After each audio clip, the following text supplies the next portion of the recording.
Hey guys, tonight we're slipping through the creaking, splintery door of a medieval tavern.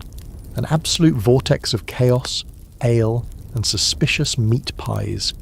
You're not a noble, not a peasant either, just someone in the messy, mud-caked middle. You've walked for hours, maybe even days, and your boots are more holes than leather. Your stomach's gnawing at itself. But here, right now, you're looking for warmth, a drink, maybe a story or two that won't end in your arrest. You probably won't survive this, to be clear. The odds of a full night in a medieval tavern without being scammed, poisoned, mugged or accidentally recruited for a holy war? Practically zero. But hey, who wants a safe bedtime story? So before you get comfortable, take a moment to like the video and subscribe, but only if you genuinely enjoy what I do here. Also, drop your city and what time you're tuning in. I want to know where this global tavern of ours is filling up from tonight. Now dim the lights, maybe turn on a fan for that soft background hum, and let's ease into tonight's journey together. The door gives a low, grumbling creak as you push it open with your shoulder. It doesn't swing so much as groan. The wooden latch scratches against the stone wall as you slip inside, ducking beneath a crooked beam. Your eyes adjust slowly. It's dark, much darker than you expected, and there's a pungent warmth that wraps around you instantly. Sweat, wood smoke, stale ale, and damp wool blend into one overwhelming slap of welcome. You've barely stepped 2 feet in and already someone's bumped your shoulder. Hard, no apology, just a grunt and the stink of garlic and old beer. You look around, it's cramped, shoulder to shoulder with men and women in rough-spun tunics and fraying cloaks, each trying to shout louder than the next. Tankards slam against tables. Laughter turns to yelling and back to laughter again. Someone's trying to climb onto a table and failing with loud determination. The floor beneath you is sticky and uneven, straw half covering the stonework. It squelches a bit underfoot, and you don't want to guess what's mixed in with the hay. Over by the hearth, a blackened pot bubbles ominously, watched closely by an old cook who may or may not be missing an eye. There are no empty seats.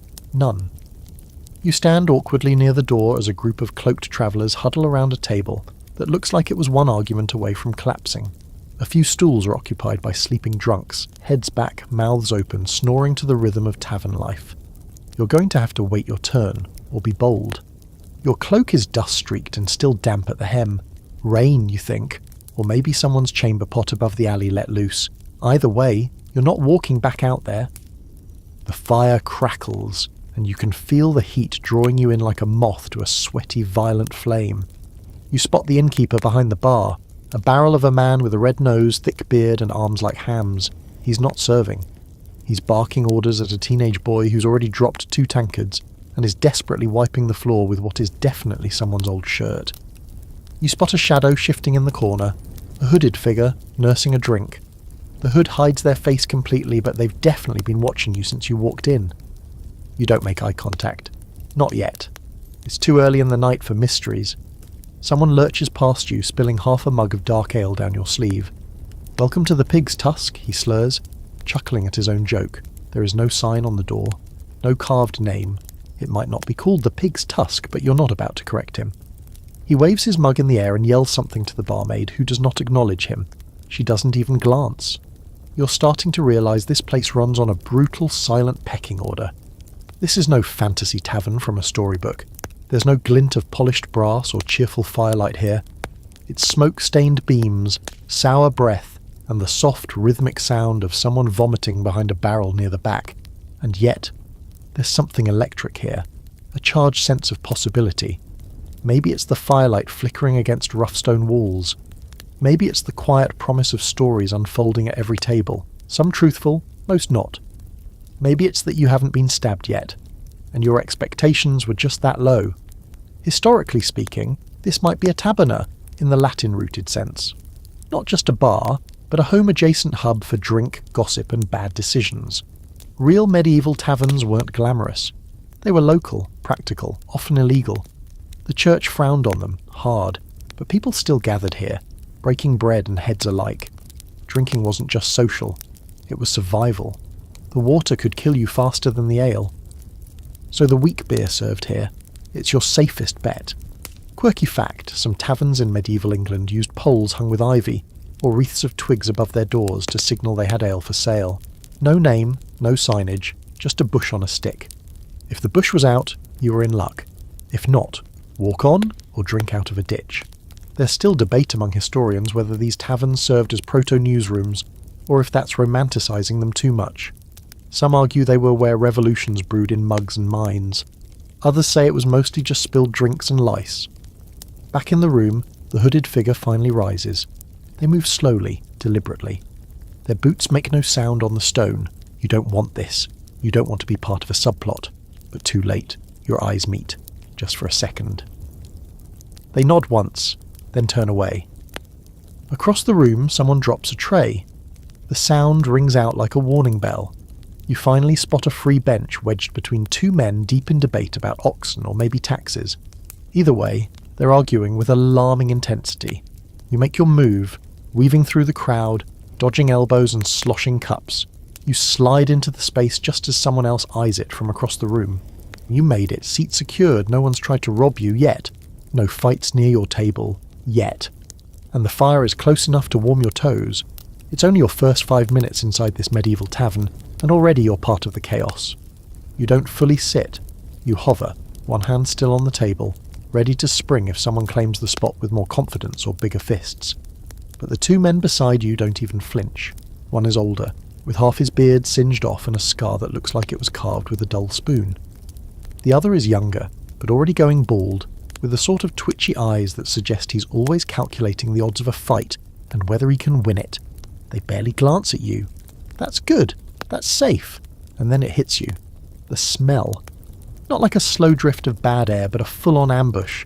It's so sudden you actually recoil a bit, trying to figure out what part of your body just betrayed you, but it's not you. It's everything else. A thick stew of sour beer, week-old mutton grease, human musk, wet dog, and possibly dead rat. Cooked together in the humid, heat-choked air, you breathe shallowly, through your mouth, and instantly regret that too. The ale fumes make it feel like your tongue is being gently pickled.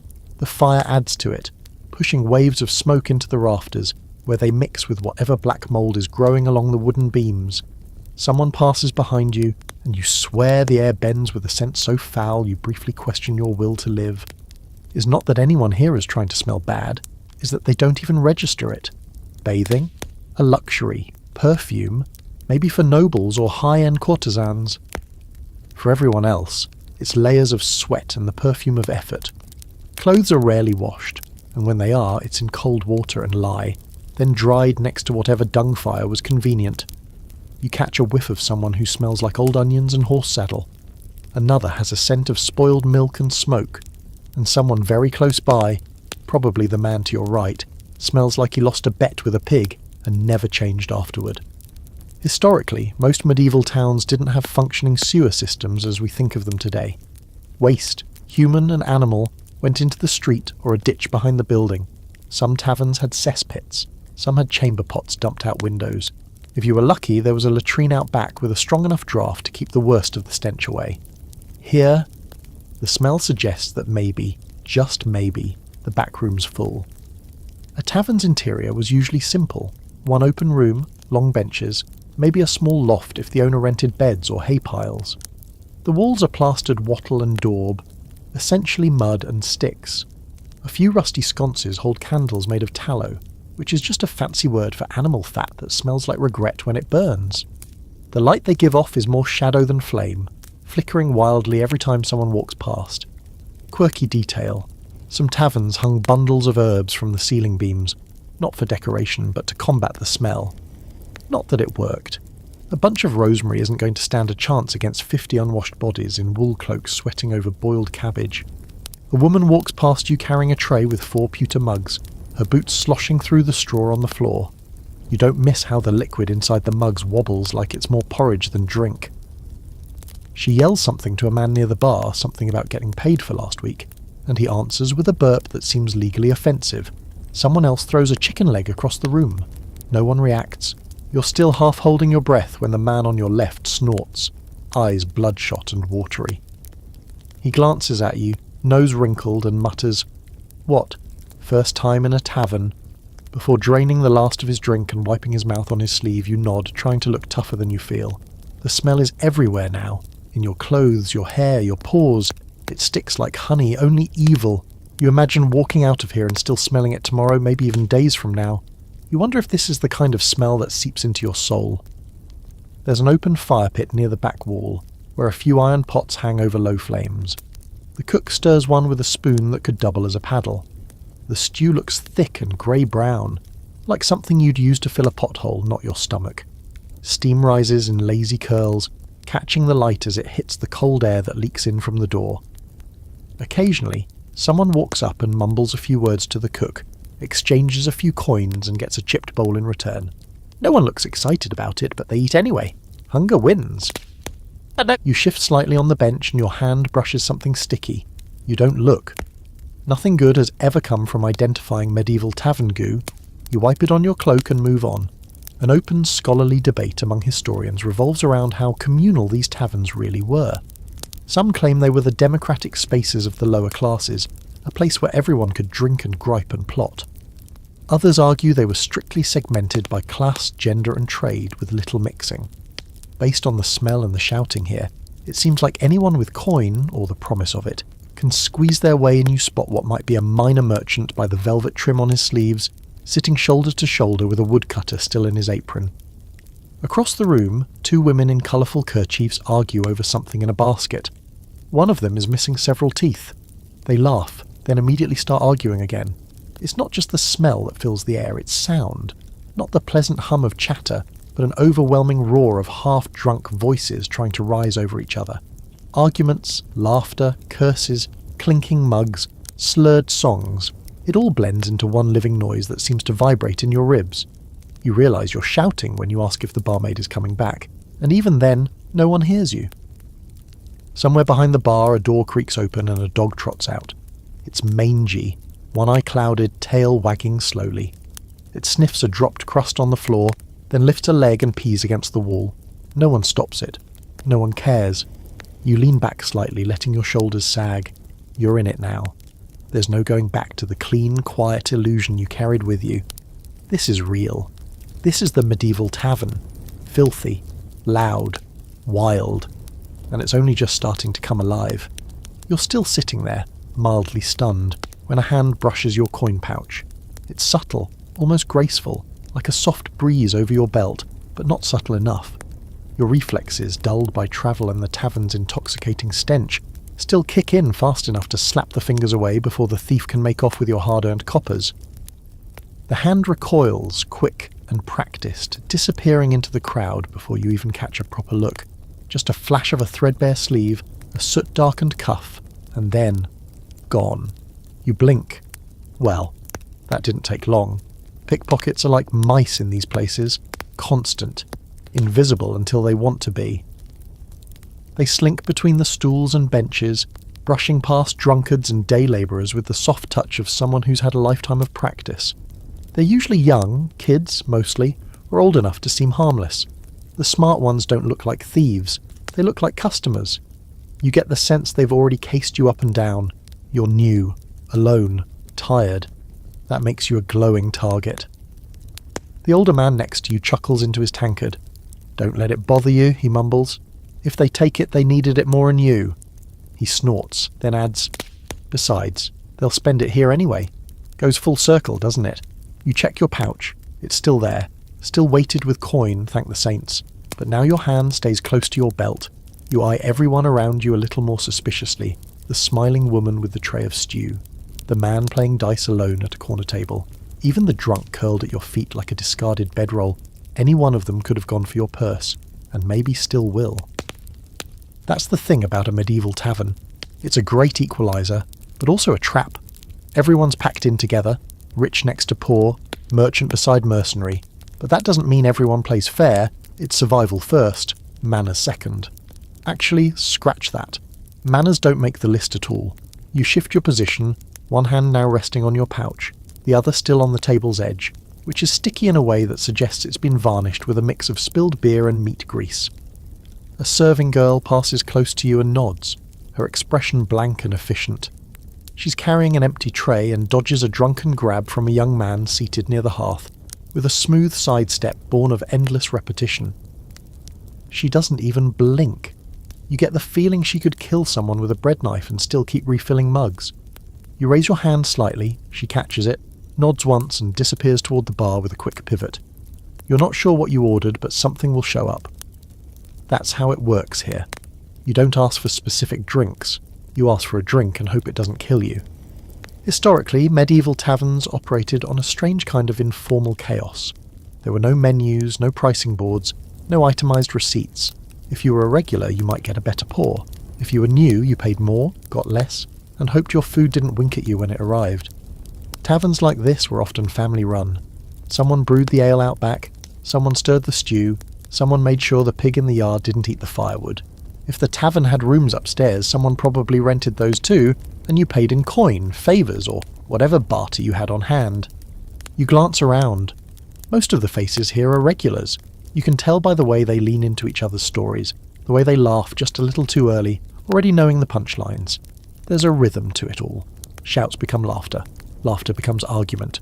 Argument becomes a thrown mug. The mug either shatters or bounces, and then it all starts over again. You watch a scrawny teenager wander through the crowd with a tiny wooden board. On it are 6 old dice and a hand-painted sign that just says try. That's it. No rules, no stakes listed. He sets up near the bar and a small group gathers.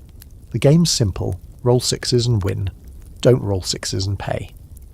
The odds are worse than bad, and yet coins flash, hands move fast, and every so often the boy collects with a smile that could curdle fresh milk. You half rise to watch, then sit again when the man to your right coughs a warning. Don't gamble unless you're willing to lose fingers, he mutters, or worse, owe favours. It's not an exaggeration. In some towns, tavern gambling led to knife fights in alleys, or worse, being pressed into service, on a ship, in a war, in a scheme someone swore would make you rich by next market day. Spoiler, it never does. Quirky fact. In some 14th century taverns, it wasn't uncommon to see gaming boards carved directly into the tables. That way, no one could accuse the tavern of hosting illegal dice games. It was just decor. Totally innocent. Authorities knew, of course, but they had their own mugs to keep full. There's debate about whether taverns were more dangerous than brothels in terms of criminal activity. Some historians argue that taverns, being more accessible, were more volatile, places where the unemployed and underfed could stir each other into a mob over bad stew and unpaid taxes. Others say brothels, often state-monitored and taxed, were more strictly controlled, while taverns were chaotic free-for-alls. Based on the man currently yelling something about goats and tariffs near the fire, you're leaning toward chaos. The barmaid returns, setting a wooden mug in front of you with a heavy thunk. It sloshes. The liquid inside is amber-brown and slightly fizzy. You lift it cautiously and take a sip. It's warm. Not hot, not cold, just unsettlingly body temperature. There's a strange tang, like apples that have given up on life. It's ale, barely but drinkable. You take a longer sip and feel it hit your stomach like a small, slow-moving avalanche. Then you realise what's really happening. The man to your left is eyeing your mug. His is empty. You see the flicker of thought in his eyes. One less sip for you, one more for him, if he times it right. But he doesn't make a move. Not yet. You angle your body slightly, reclaiming the personal space you can in a place that has no concept of it. The tavern continues to breathe and groan around you. Laughter rises from one table, a muttered threat from another.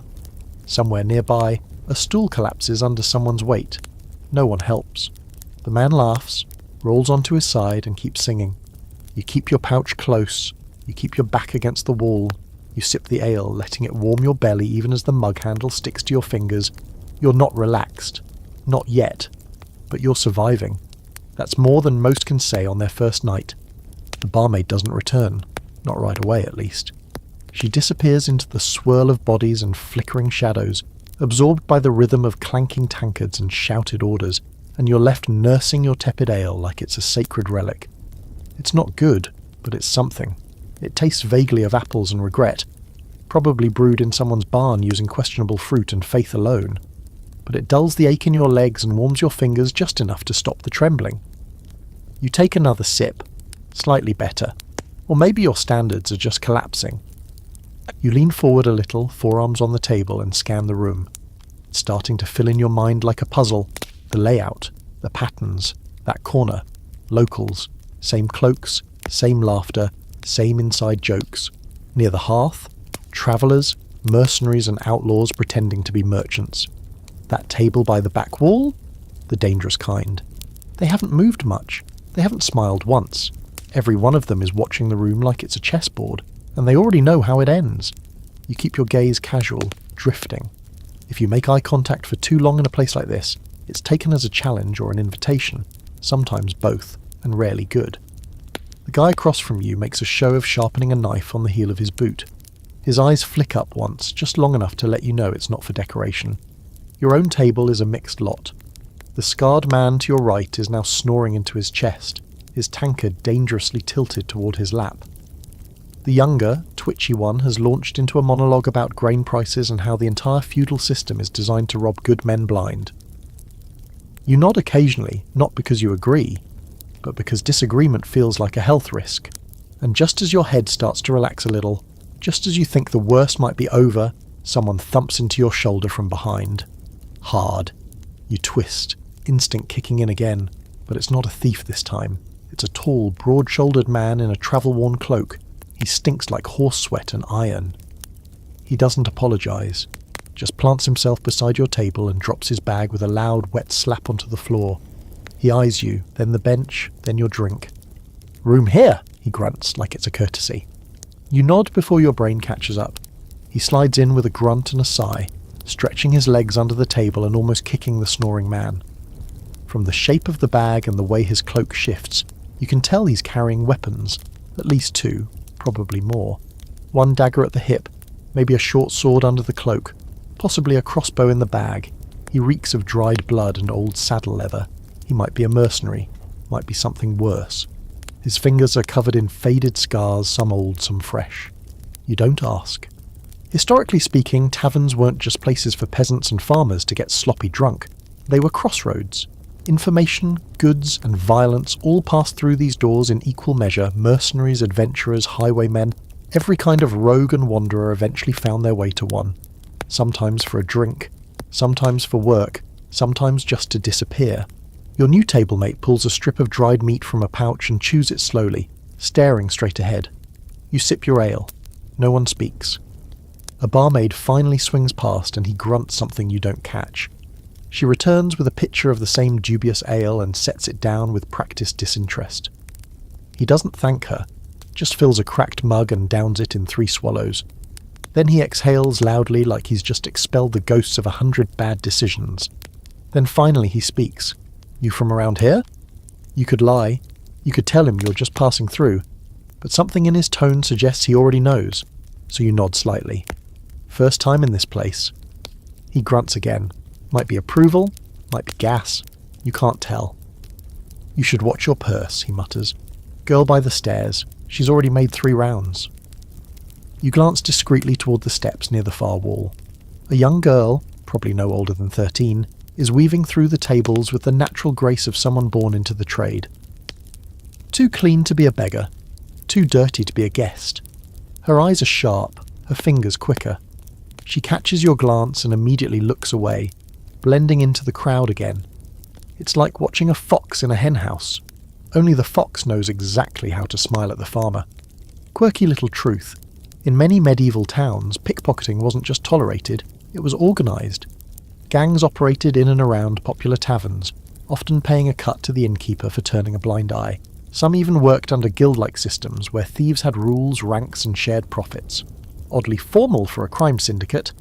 The man beside you, still unnamed, still terrifying, takes another long pull from his mug.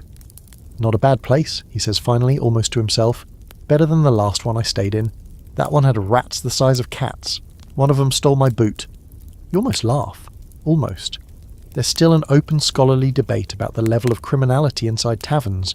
Were they dens of vice and theft, as the church claimed, or just lively community spaces where things occasionally got out of hand? Modern historians are divided. Some see them as proto-democratic forums.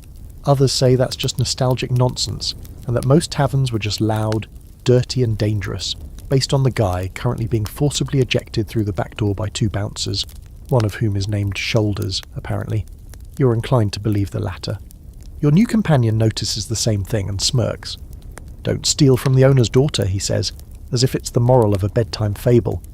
You glance back toward the hearth, where the fire is now roaring high enough to throw strange dancing shadows across the ceiling. A small crowd has gathered near it, half watching the flames, half watching each other. That's the real pulse of the place. You can feel it now. This tavern isn't just a building, it's a living thing. It breathes with every argument, it growls with every spilled mug. It waits, quietly, for the next bad decision to step through its door. The man beside you taps the edge of the table once, hard. You look over. He doesn't say anything else, just gives a slow nod and downs the rest of his ale, before sliding the mug back into the centre of the table. Then he stands, picks up his bag, and vanishes into the crowd without another word. You sit in his wake, unsure if you just met a friend, a warning or an omen. You're left staring at his empty mug, a smear of something brownish near the rim, like a farewell kiss from a particularly unsanitary ghost. The bench creaks from his absence, but you stay put, ears still ringing faintly from his voice, or maybe from the sudden silence he left in his wake. It's quieter now, though not actually quiet. The volume of the tavern rises and falls like a drunken tide, washing over your senses, and right now, that tide is pulling back. You take another sip of your ale, it's starting to go flat. Not that it was ever fizzy, but now it has the sullen stillness of something giving up on life. You set the mug down and notice that someone, at some point, has carved a crude depiction of a very confident chicken into the wood of the table. It has a sword and wings. You trace the groove with your finger, amused and faintly concerned. Someone had a story. You kind of want to hear it. But your focus shifts when you realise someone's staring at you. No, not someone. Multiple someones. 3 men at a nearby table, one already half drunk and loud, the other 2 quieter, watching. It's that kind of watching that doesn't blink. You know it when you feel it, like the air between you suddenly got thick. One of them nods at the other, and you brace for whatever's coming, and then nothing. They just keep watching, talking, drinking. You look away first. That's the game here. Stares are currency. Hold too long and you're paying. Avoid completely and you're marked as prey. Best to hover in that murky middle, just aware enough to not get caught off guard, but not enough to start something you're not ready to finish. Warm ale, cold looks, that's the exchange rate tonight. You slide back slightly on the bench, letting the heat from the hearth reach your boots. The warmth feels good, a reminder that your feet still exist. You watch a man near the fire take off his boots, massive, crusted things, and immediately offend the entire left half of the room. A chorus of curses, coughs, and one dramatic retch follow.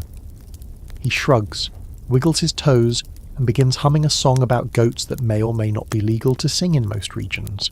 The scent that wafts your way is not ideal, a mix of cheese, feet, and the general despair of travel. You shift positions again, discreetly pulling your cloak over your nose.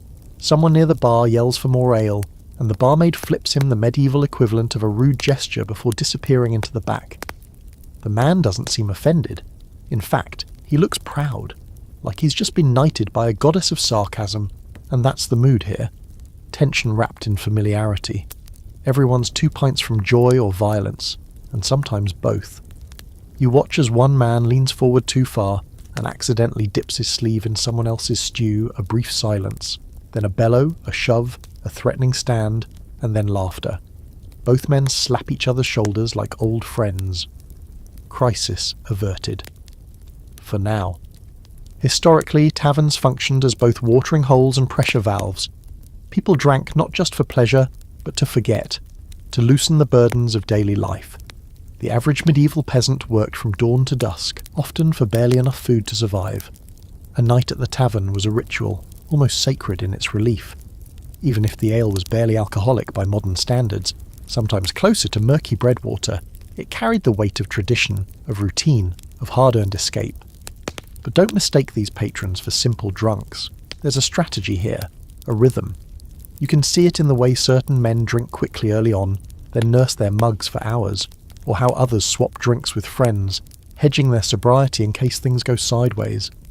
There's an art to drinking without tipping over into vulnerability. You're halfway through your mug when the older man who was snoring beside you suddenly jolts awake, snorting like a startled ox. His eyes roll around in his head before focusing, somewhat, on you. "Did I miss the king's visit?" he asks, voice slurred but somehow theatrical. You blink. He chuckles, revealing a shocking number of remaining teeth, most of them stained the colour of despair. Knew it. He never shows. Then he slams his tankard down and waves a hand in the air, possibly summoning ale or the ghost of a better decade. The barmaid, of course, ignores him. "Name's Robart," he slurs. 2 B's, because my mum loved bees. Or beer. Hard to tell. He squints at you, then at your mug, then reaches toward it like he might help himself. You block his hand with your forearm in a way that feels polite but final. He snorts again, this time with amusement. "City folk," he mutters, then leans back, letting out a sigh that smells like onions and mothballs. You realise then that conversations in taverns are rarely linear. People start in the middle, end before the beginning, and expect you to keep up. You could try to ask Robart where he's from, but odds are he'd answer with a limerick about turnips and someone named Marjorie. Still, you decide to risk it. "You live near here?" He eyes you. "I sleep wherever the ale runs, friend." Then, after a long pause, "Sometimes in the stables, sometimes in the stocks. Both got their charm." You almost ask what charm the stocks offer, but wisely choose silence. There's a clatter from behind. Someone's dropped a mug. It rolls across the floor and lands at your feet, spilling its final inch of ale. You pick it up and place it on the table next to the empty bowls and crumbs of past meals. Robart nods approvingly. "That's the tavern spirit," he says. The phrase sticks with you. The tavern spirit. A strange, chaotic, grimy kind of camaraderie. People here won't share their bread, but they'll share stories. They won't give you their seat, but they'll pass you the ale if you're brave enough to ask. Trust is rare, but participation? That's the rule. Quirky historical aside, it wasn't uncommon for certain taverns to have their own local laws, spoken or otherwise. House rules. For example, no singing after midnight, no weapons on the table, no kicking the innkeeper's dog, break them. And you weren't just scolded, you were banned.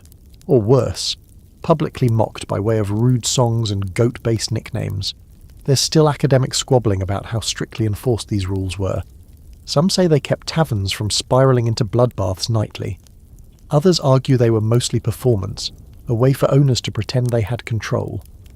Watching the barmaid dodge a hurled sausage with inhuman precision, you suspect the truth lies somewhere in between. You stretch your legs under the table. One foot knocks against a bottle. Empty. Probably. You nudge it aside and glance toward the door. It's been an hour, maybe 2. You've drunk warm ale, avoided theft, survived stares, and talked to a man who might be either a prophet or dangerously dehydrated. You haven't died. Yet. And still, you're very aware of every eye that's brushed over you. You're not from here. They know. And this place doesn't forget unfamiliar faces. You're hungry. It hits you all at once, sudden and sharp, like a dog that's been watching you from the corner decides to bite. Your last meal was hours ago. Cheese, maybe, or a chunk of bread that had seen better centuries. And now, with ale softening the edge of your anxiety, your stomach lets out a noise that draws a few amused glances from nearby patrons. You try to look casual, like someone whose insides didn't just demand food at a volume usually reserved for dying cows. You scan the room again and zero in on the stew pot over by the hearth. It's still bubbling like a suspicious experiment, a blackened iron cauldron half sunk into the embers. The cook, who looks like he was born from soot and spite, stands guard with a long-handled spoon he uses to both stir and threaten. He's got a bandaged hand, an apron soaked with a pattern of stains you choose not to interpret, and a gaze that could sour milk. The line for food isn't long, just a few people shifting on their heels, cups in hand, bowls tucked under their arms like personal treasures. You don't have a bowl or a spoon. You're not even sure if you're supposed to. There's no posted menu, no barked orders, just the slow churn of stew and the occasional clink of coin passed discreetly into the cook's palm. You rise from the bench, your knees protesting the movement. The floor squelches underfoot, yes, still, and you make your way toward the hearth with that casual, nothing-to-see-here walk of someone trying not to be noticed while also desperately hoping someone notices and explains the rules. When it's your turn, you offer a few coins, small ones, humble but honest. The cook eyes them, then eyes you, then shrugs and ladles a thick beige-brown mass into a chipped wooden bowl he yanks from a shelf behind him. It's hot, at least. Steam rises, carrying the scent of overcooked cabbage, boiled bones, and something vaguely metallic. You can't tell if that's from the ingredients or the pot. He hands you a wooden spoon that's more splinter than utensil and grunts something that might be enjoy or possibly die. You thank him anyway and step aside, careful not to burn your fingers on the bowl. You return to your seat, weaving through elbows and belches, and lower yourself onto the bench once more. Robart has fallen back asleep, mouth open, wheezing softly, the image of a man who's been asleep in more places than you've been awake. You nudge your mug out of the way and set the bowl down, peering into the depths. The stew is ambitious. Chunks of root vegetables float alongside what might be shreds of onion, or possibly just translucent despair. There's meat in there too. At least there are pieces of something with fibres. Could be mutton, could be pigeon, could be rat if the tavern is having a creative week. You take a cautious spoonful. It's salty. Very salty, but not entirely inedible. The heat helps. And the bread, when you find half a piece hidden at the bottom, is only partially stale. Small victories. Historically, tavern fare wasn't exactly haute cuisine. Most of what you'd find in a medieval tavern was whatever was cheap, preserved, or close to going bad. Stews were the norm, easy to stretch, easy to disguise questionable ingredients, and capable of simmering all day without much attention. Meat was rare unless you were in a wealthier area, and even then, it was often from animals that had failed to impress elsewhere. Stringy old chickens, mysterious wild game, or when desperate, bits from animals that should not be bits anymore. A fun, if mildly disturbing historical quirk. Pottage was the stew of the common folk, often cooked continuously for days or even weeks. As ingredients were added, leftovers stayed behind. The pot was never emptied, just topped off. Generations of stew flavour, layering over time like geological sediment but with more gristle. You take another bite. This stew probably has at least a week of history in it. It's oddly comforting, in a vaguely masochistic way. As you eat, you become aware of the eyes again. Not hostile, just curious. People watching the new person eat the stew is a tradition, apparently a rite of passage. You don't choke, you don't cry, you win some respect. A few moments later, a man across the room makes a loud announcement about the king's taxes and how he plans to marry a goose if things don't improve. This, somehow, is met with applause. Someone else slaps the table and declares that the stew has too much personality tonight. You smile into your bowl. You're starting to get the humour here. Dark, dry, and just on the edge of hostile. There's something strangely communal about everyone pretending the food's decent while also openly mocking it. It's a game. You're in on it now. Then of course comes the scholarly debate no one asked for. Some experts argue that tavern food was better than we give it credit for. That given the freshness of local produce, lack of processed goods, and communal cooking traditions, the meals were rustic but wholesome. Others call nonsense, pointing to records of spoiled grains, fly-infested meats, and cooks punished for watering down the ale with ditch runoff. It's probably both. The quality depended on the town, the tavern, the season, and how recently someone died in the kitchen. You take another bite of the stew and hit something chewy. You pause, chew slowly. Decide not to ask questions. Just chase it down with a swig of warm ale and press forward. The young man with twitchy eyes leans over now, watching you eat. You'll get used to it, he says. You nod. How long does that take? He grins. Let you know when it happens. You finish most of the stew, against all odds. The last few bites are tougher, literally, but you scrape the bottom of the bowl like it owes you money. Hunger is the best seasoning. You push the bowl aside and sit back, full in that heavy, slightly regretful way. Not satisfied, but no longer starving. The barmaid passes by and, with the grace of someone who's walked this exact path 10,000 times, collects your bowl without stopping. She barely glances at you. That too is a kind of progress. You wipe your mouth on your sleeve, because napkins are a distant fantasy, and sigh. You've eaten, you've drunk, you've survived several unwanted conversations. You're still not entirely sure you won't be robbed before sunrise, but your stomach is no longer cursing your ancestors. It's not a feast, it's not even good, but it's real, and tonight that's enough. The stew is settling, or attempting to, and you're locked in that dangerous middle zone between pleasantly full and dangerously drowsy. The heat of the hearth licks lazily at your boots, your belly's warmed by the questionable contents of your bowl, and the ale, weak though it is, starts humming a lullaby through your bloodstream. You blink slow. The tavern doesn't. It's still alive, still shifting, still watching you watch it. You glance around. Most of the same faces linger. Some slouch deeper, some brighter-eyed now that the ale's making the rounds. The barmaid has replaced her tray with a jug and is moving from table to table like a queen surveying her kingdom, pouring refills and deflecting advances with such elegance it's almost art. Someone near the fire breaks into a laugh that turns into a cough, that turns into a belch. A chicken, yes, an actual live chicken, flutters under one of the side tables, pecking at crumbs and scolding everyone like it owns the place, which, judging by how no one's trying to chase it out, it just might. Then your eyes settle on a pair of men seated across the room, and it's their teeth, or lack thereof, that draws your attention first. The one on the left is built like a brick wall, with a beard that might have things living in it. He grins wide, revealing a set of teeth that resemble the crumbling stones of a forgotten castle. A few are intact, most are gone, the ones that remain lean in different directions like they're disagreeing on something. The other man has done away with the drama entirely. His smile is just gums and enthusiasm, and he uses that smile like a weapon. They're talking animatedly with a third man you hadn't noticed before, wiry, sharp-nosed, eyes darting like a nervous ferret. You can't hear the full conversation, but it involves exaggerated gestures, much pointing at someone's boot, and what sounds like the phrase divine pig prophecy. You look away. Dental hygiene in the Middle Ages, let's just say it wasn't top tier. Contrary to popular myth, people didn't never clean their teeth. They used twigs, rough cloth, or rinses made of vinegar or wine, but they lacked toothpaste, floss, and the ability to afford not rotting. Diets heavy on bread and grain didn't help. And dentists? Not really a thing. Toothaches were handled by local barbers, who doubled as surgeons and tripled as people who should absolutely not be performing either role. Tooth extractions were common, crude, and usually done with a smile and a prayer. The smile, of course, came after the patient passed out. Still, in the tavern, no one seems particularly self-conscious. Missing teeth are common, expected, a badge of age, or combat, or one really aggressive hazelnut. You spot a woman laughing at something her friend says and flashing a grin so gap-toothed it's practically Morse code. She looks radiant and drunk. The cultural attitude toward teeth back then wasn't about straightness or whiteness, it was utility.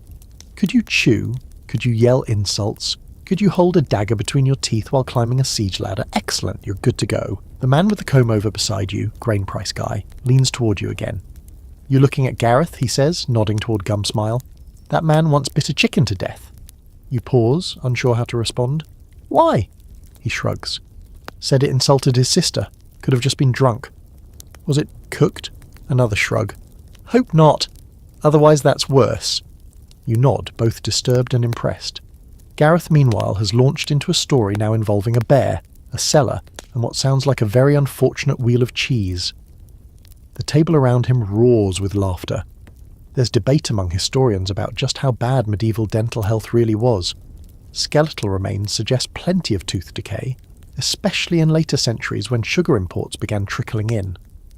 But earlier on, when diets were simpler and less processed, some folks kept surprisingly decent chompers.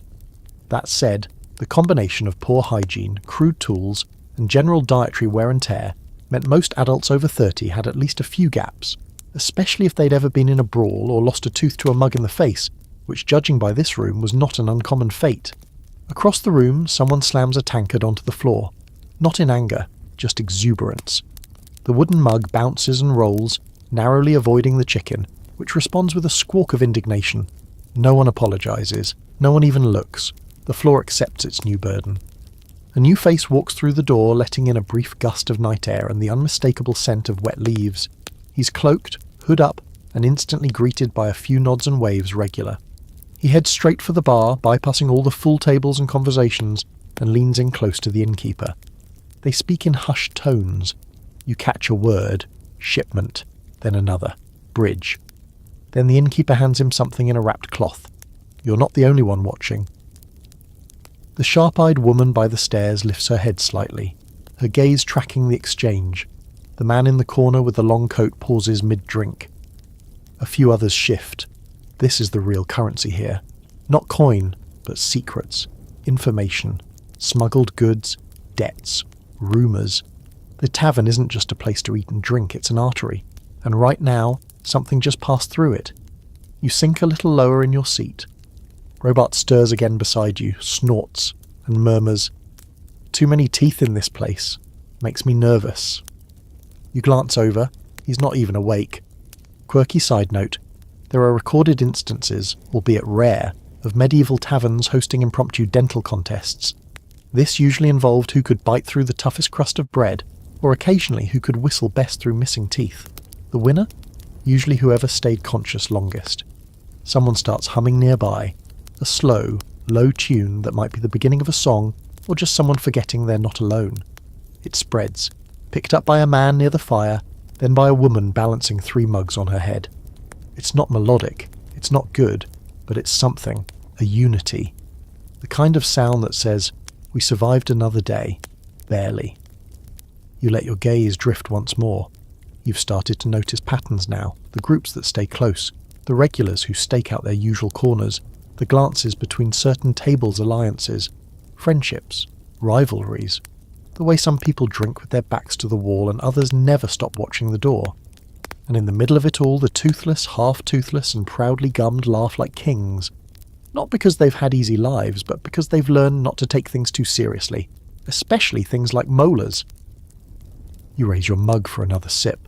Still warm, still terrible, but somehow in this stew of smells and stares and half-told stories, it's starting to taste a little better. You didn't come in planning to gamble. That was never on your list. Eat something hot, avoid eye contact, try not to get stabbed. That was more your speed.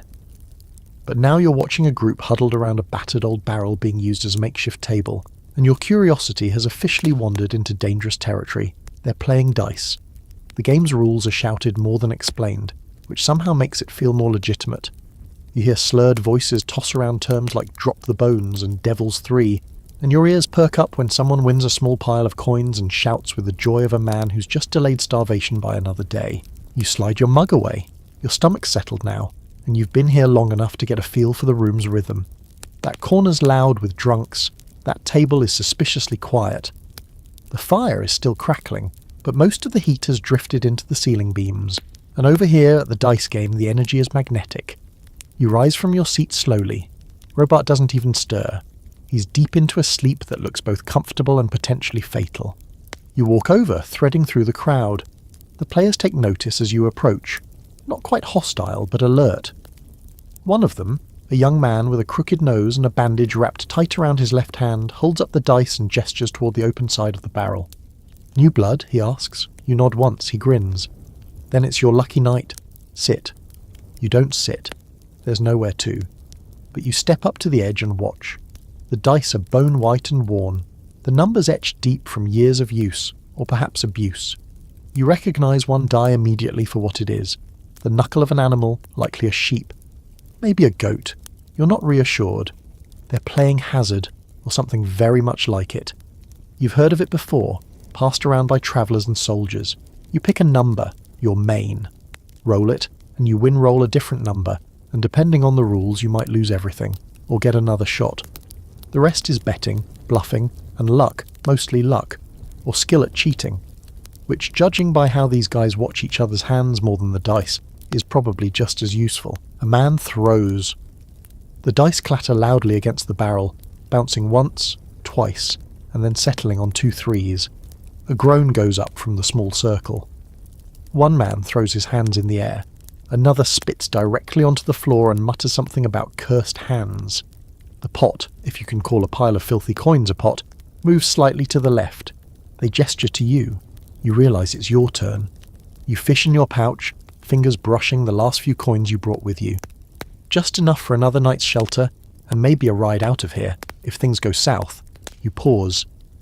A raspy voice from your right says, "First roll's free." You glance over and see a woman with weather-worn skin, a single braid, and eyes like winter rain. She nods at the dice, then at the man next to her, who shrugs and pushes them toward you. Fine, 1 roll, no stakes, you can do that. You reach for the dice. They're warm from being held and smoother than you expect. You cup them in your hand and give a small shake, then let them fly onto the barrel. They bounce, rattle, and stop. 6 and 5, the crowd murmurs. Someone curses softly. The crooked-nosed man grins. 11. Look at that. Beginner's luck. You smile. Just barely. It's not about winning anything. Not yet. It's about earning a sliver of respect, showing you're not afraid to try your luck in the den of liars and bones. You step back slightly as the next man rolls, and now you're watching from inside the circle. Part of it. Historically, dice games were wildly popular in medieval Europe, especially among the lower classes. They were easy to set up, easy to learn, and easy to rig. It wasn't just about fun, it was about distraction. A way to forget the cold, the hunger, the endless demands of lords and labour. Of course, the church hated it. Gambling was a sin, obviously. Unless you were a bishop with a taste for high-stakes chess and side bets on the archery tournament. Then, apparently it was culture. Some towns even banned dice games outright, especially in taverns. Authorities believed they encouraged crime, fighting, and moral decay. And in fairness, they weren't wrong. A few bad rolls and a man might lose his week's wages, his boots, or his patience. Fights over rigged dice were so common that some taverns had iron-banded clubs behind the bar just for separating sore losers from their teeth. Quirky side note. In certain parts of France, taverns required dice players to remove their cloaks and hats before sitting at the table, so no one could accuse anyone of hiding extra dice or daggers. It didn't stop the cheating, but it made for more stylish violence. Back at the barrel, things are heating up. The pot has grown, a small mountain of copper and tarnished silver. No one's smiling now. Every eye is locked on the dice as they tumble. The woman with the braid throws and lands a hard 8. Cheers erupt. She scoops her winnings with the confidence of someone who knows how to disappear if needed. Now the bandage man gestures at you again. Fancy another? You glance at your pouch. You've got enough to risk 1 coin, maybe 2. It's stupid. It's reckless. It's exactly what this place is built for. You step forward, drop a coin on the barrel and nod. 1 roll. The others go quiet. The dice are passed to you. This time they're heavier. You swear the bone is thicker, like these are the special ones. You shake them in your hand, release them with a flick of your wrist, and watch them bounce. A 6 and a 1. Someone whistles. 7. Lucky for some. The crooked-nosed man grins wide. Could be worse. Could be 3. That's the devil's roll. You retrieve your coin, doubled now. Small win. Just enough to make you feel like fate might be on your side. But that's the trap. That's the exact flavour of confidence that gets people sleeping in ditches. You nod, step back again, and watch the next man roll with shaking hands. Somewhere in the background the hearth flares and the firelight flashes off steel. You catch a glint. A dagger maybe, tucked into someone's boot. The woman with the braid notices too. Her smile fades. This game isn't just about dice. It never is. It starts with shouting, because of course it does. Not the angry kind yet, just the overly loud, ale-warmed bluster of men trying to outdo one another. You've returned to your bench, coin pouch intact, a whole 2 copper richer, and heart still hammering from the rush of the dice game. It should be calming down now. You should be able to sink into the background again, let the sounds of the tavern carry you back into the cosy haze of other people's problems, but that's not how this place works. There's no neutral gear. It's all forward motion, sometimes straight into a ditch. The first voice you hear, sharp and nasal, is accusing someone of cheating. The second voice, deeper and less patient, responds by flipping a stool. Every head in the tavern lifts a little. Even Robart from his slumped heap next to you opens one bleary eye. The dice game has dissolved into something less polite. 2 men, both heavy-set, both red-faced, are squaring up. One points an unsteady finger at the other and slurs, "You counted the rolls, you bastard." The accused just grins, arms out, palms up in the universal "who me" gesture. "You rolled the bones, friend." I didn't whisper in their ear. Someone laughs. "Bad idea." The accuser swings, a wild, overcommitted punch that sails past its target and hits a third man square in the back of the head. That man turns, sees blood on his hand, and punches the closest person to him. That person naturally punches back. And just like that, the tavern erupts. Chairs scrape. Tankards clatter. A man roars something unintelligible and leaps onto a table like it's a warhorse. Someone else hurls a half-eaten loaf of bread across the room, which smacks into a woman's headscarf. She responds by dumping a mug of ale over his head. The chicken under the table flaps out with a squawk of righteous fury, wings outstretched like it's staging a coup. You stay seated for about 3 seconds longer than wisdom allows, then slide under the table just as a tankard smashes against the wall behind you. Robart is still sitting there, perfectly still, as if trying to outlast a storm by pretending to be furniture. "Should we move?" you ask from under the bench. He blinks once. "Only if they hit the dog. If they hit the dog, it's serious." You're not sure what dog he's referring to. You haven't seen one. But you take his word for it and stay low. Historically, medieval taverns were magnets for conflict. Alcohol, close quarters, poverty, and too many men with too much frustration made for a volatile mix. Fights weren't just common, they were expected. Some taverns even had designated fight corners, unofficial spaces where arguments could be settled without overturning someone's soup. The barkeepers rarely got involved unless a weapon was drawn or too much furniture got broken. People didn't call the guards. The tavern was the law, at least until things spilled outside. The church hated this naturally, not just the violence, but the loss of control. Taverns weren't temples, and that made them dangerous. Here, people shouted without fear of retribution. They schemed. They confessed. And most alarmingly, they laughed at the wrong things. The current chaos seems more comedic than fatal, for now. The man who started it all has been tackled into a heap of potatoes near the fireplace. Someone's singing, badly, and someone else is just repeatedly yelling, "He owes me an onion!" as if it's a matter of international law. You peek over the bench. The fight's devolving into that weird medieval middle ground where people are still technically fighting, but it mostly looks like hugging aggressively. One man is trying to remove another's shoe while yelling about justice. Another pair are locked in a slow-motion wrestling match that seems to involve a lot of apologizing. And then someone stands up on a table and yells, "Witch!" Everything freezes. Every head turns. You do too. It's a scrawny man with wild eyes and half a cloak pointing toward a young woman near the bar. She's just poured a mug of ale and looks baffled. "What?" "You hexed the dice," he shouts. "I saw it." Murmurs ripple through the room. Even the chicken goes still. The accused, a woman in her 20s with streaks of soot on her sleeves and an expression that says she's had enough of everything, crosses her arms. "I hexed your luck, maybe, because you're terrible at dice." Laughter, cautious and low. You exchange a glance with Robart, who mutters, "That's the moment, right there, where things tip over." Historically, the fear of witchcraft in taverns wasn't unheard of.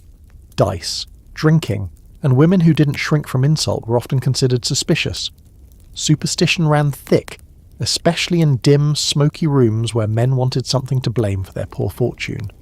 Women accused of witchcraft over spilled drinks or lucky rolls weren't always taken seriously by authorities, but tavern justice didn't wait for trials, it waited for kindling.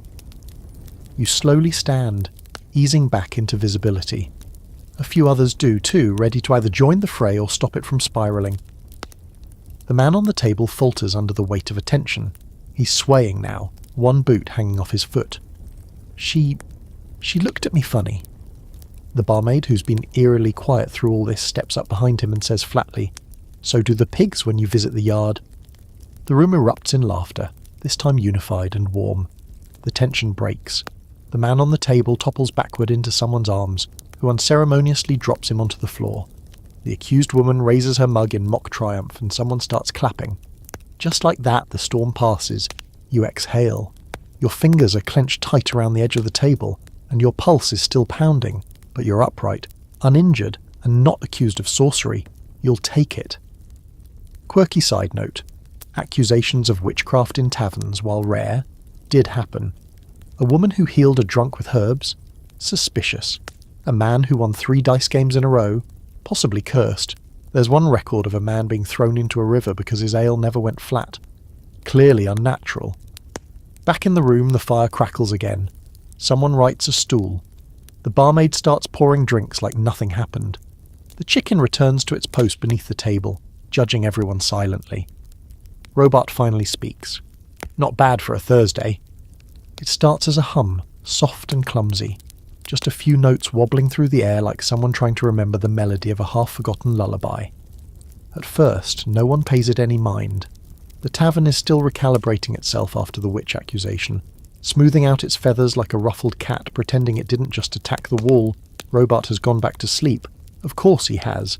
And someone is using a rag to mop up a puddle that may have once been ale or broth, or something with legs. The hum persists, grows. Then, like dry straw catching fire, it spreads. A travelling minstrel has appeared, Materialised really because you swear he wasn't there a moment ago. He's not flamboyant, no brightly coloured feathers or brocade or bells, just a long brown tunic, worn boots, and a lute so battered it looks like it's seen more sword fights than the man holding it. His face is narrow, sly, the kind of face that has never paid for its own drinks, but always ends up the centre of attention anyway. He strums once casually. The strings respond with a slightly sour twang, but he grins like that's part of the charm. And then, without any announcement, he begins to sing. It's a love song. Of course it is. But not the courtly kind with roses and tragic sighs. No, this one's about a shepherd's daughter and a knight who mistook her for a ghost, tried to kiss her, and got kicked directly in the codpiece. The tavern loves it. Laughter erupts in patches, whistles ring out, and someone near the hearth yells, "Sing it again, but with both ghosts." The minstrel obliges, instantly. Same tune, same verses, but now the ghost kicks back. He's good, you have to admit. His voice isn't perfect, but it has character. Rough like gravel and smoke, but with just enough sweetness on the edges to make you believe he's kissed someone under moonlight. You don't know his name, and he hasn't asked for coin yet, but already people are leaning in, mugs half forgotten, eyes a little wider than they were a moment ago.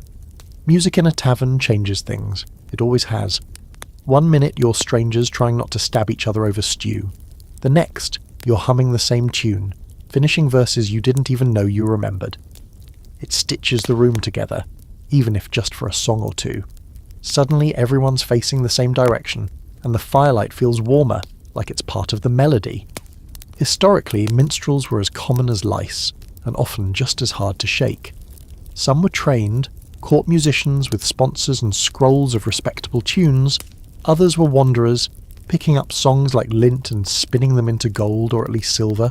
They lived off the road, the room, the free meal. Payment came in the form of applause, copper coins, and sometimes a spare blanket in a storage loft.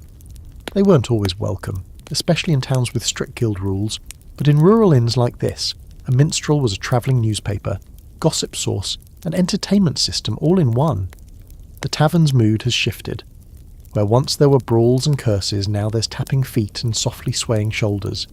Even the chicken seems calmer, nesting beneath the bench like it's enjoying the harmony Robart snores in key, which is both disturbing and impressive. Quirky detail. Some medieval minstrels carried licenses granted by local lords or guilds to perform in public spaces. These weren't just permits, they were social armour. They allowed them to avoid being branded as vagabonds or arrested for spreading unsanctioned ideas. That said, many performed without such papers, relying on quick feet and quicker tongues when the constables showed up. The minstrel slides into another song without pause, this one slower, softer. A ballad, maybe, or a prayer disguised as one. You don't recognise the words. Probably an old dialect, or maybe just half invented. But the melody carries a kind of ache, like homesickness soaked in honey. Around you, the room leans forward. The man beside the fire, the one with the half-bald head and soot-streaked sleeves, wipes at his eye. He does it casually, pretending it's smoke no one calls him on it. The song tells a story of a ship that sailed west and never returned, of a lover who waited by a tower, of a promise made under a blood moon. It's a good story, maybe even true, or true enough. You wonder if the minstrel has sung this song before in other taverns in other towns, if he sings it differently depending on who's listening, if tonight's version is softer because someone in this room needs it that way. You wonder too what the tavern sounds like without him, if it reverts instantly to shouts and spit, or if the echo of music lingers just long enough to keep people gentle. There's an ongoing academic debate about the role of music in public medieval life. Some scholars argue that songs were primarily functional, used to pass down news, commemorate battles, or reinforce moral lessons. Others believe they were a way to keep despair at bay, to elevate a hard life into something just a little more poetic. Maybe both. Maybe that's the real magic of the minstrel, turning spilled ale and bruised shins into verses worth remembering. As the ballad ends, a hush falls over the room, not total silence, but a breath held collectively, like everyone's afraid to speak first. Then, slowly, someone claps. Another joins. Soon the room applauds, not thunderous, but sincere. The minstrel bows with exaggerated flair, Sweeping his arm wide enough to knock over a mug, no one minds. And now, of course, he makes his rounds. He starts near the hearth, loot slung over his shoulder, moving through the crowd with practiced ease. He doesn't beg, he doesn't ask, he just passes by, letting his presence remind people that joy costs something. Most drop a coin into the pouch tied at his hip. Some whisper a request. One woman presses a kiss to his cheek and tucks a flower into his belt. It might be decorative, might be medicinal, might be poisonous. He doesn't seem to care. He reaches your table and gives you a nod. Like the ghost song? You nod. Especially the codpiece part. He grins. True story? Mostly. You drop a small coin into his pouch. He taps the edge of your mug with a finger, then moves on. And just like that, the music fades. But its spell lingers. The tavern feels lighter. Not clean, not safe, but softened. As if the walls remembered they were once part of something gentler. You lean back on the bench, ale in hand, and take a slow sip. Tonight you think you'll remember the music. Long after the stew, the shouting, even the fear, you'll remember the song. You're still cradling your mug, letting the last echoes of the minstrel's song float through the warm haze in your head, when your gaze drifts toward the bar. Not the showy part where the ale's poured and barked for, but behind it, past the flickering candlelight, past the shelves with their dusty jugs and stained mugs, into the shadows. It's dim back there, intentionally so. The kind of dim that isn't just from poor lighting, but design. Shadows pile like secrets, and behind the bar there are plenty. The barkeep is back there now, pretending to scrub something with a rag that's clearly doing more harm than good. He's a wide man with hands like tree roots, and eyes that have seen too much and regret none of it. His beard is thick, going to grey in a way that suggests experience rather than age, and he moves like someone who knows the exact weight of every object in the room, including you. He glances your way once, just once, and then returns to his fake cleaning. Curious, you think? Not because you've been singled out, plenty of newcomers tonight. It's that the glance didn't feel like curiosity. It felt like inventory. You take a moment, pretending to watch the fire and scan the bar again. There's a low door behind the counter, just barely cracked, revealing darkness and something that looks suspiciously like crates. A few glass bottles rest just inside, their shapes too elegant for this place. One glows faintly green. You don't think it's the lighting. The woman with the braid, the dice player, leans against the bar now, her back to the counter, but her body turned just enough to keep an eye on that open door. She's not drinking, not smiling, just waiting. You've read about this. You've heard stories. A good tavern has a cellar, a great tavern has a hidden cellar, and a legendary tavern has things below that don't show up on menus or tax ledgers. Smuggled goods, bottles of something brewed off map, letters tucked between casks, secrets so old they've fermented. Historically, many taverns doubled as informal marketplaces for less than legal dealings. Ale was the cover. So was food. But behind the barrels and beneath the floorboards, that's where the economy of trust and risk thrived. You could buy things down there.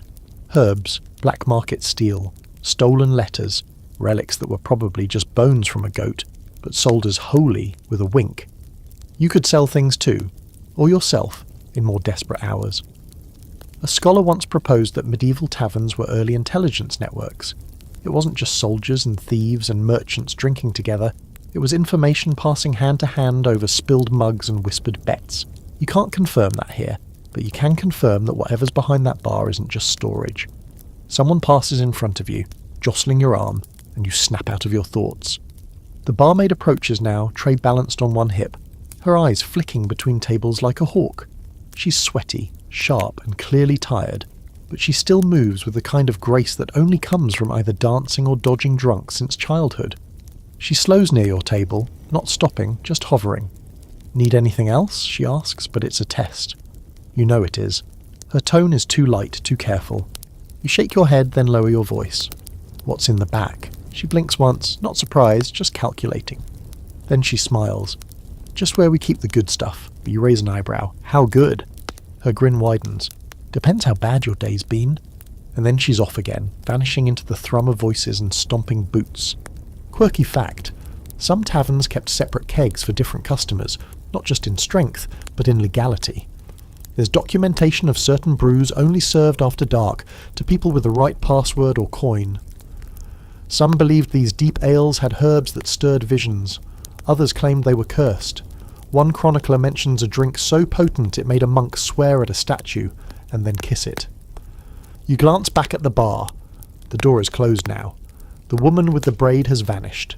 The barkeep is still cleaning. It doesn't take much imagination to picture what's behind that door.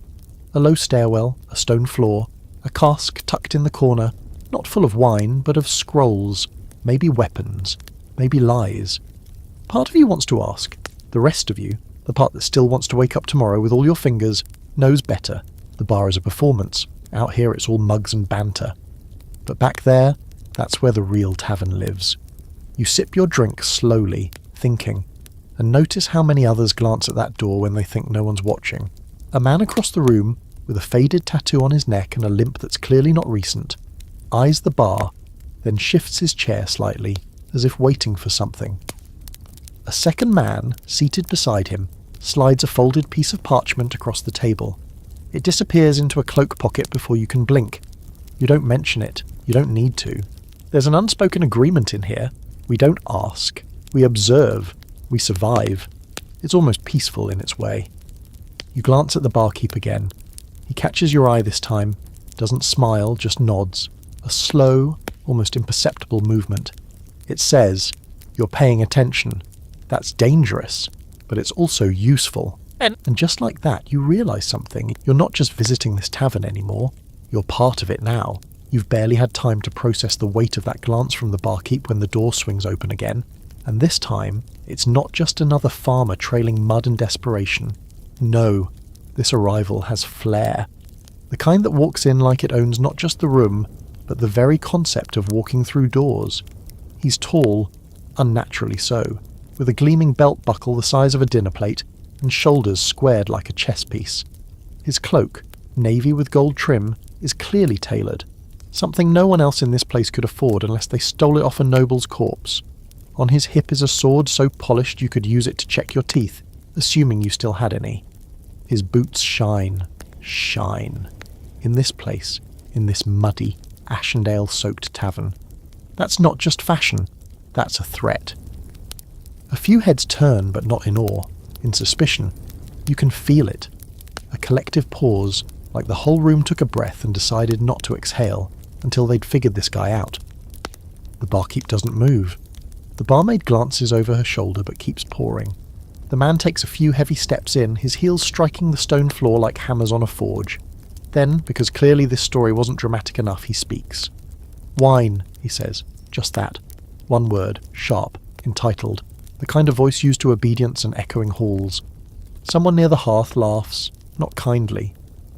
The man turns, slow and deliberate, scanning the room like he's selecting his next target at a tournament. His eyes land on you for a second cold, calculating and entirely unimpressed. Then he moves on. He doesn't sit. Not yet. Instead, he moves to the bar and places a gloved hand flat on the counter.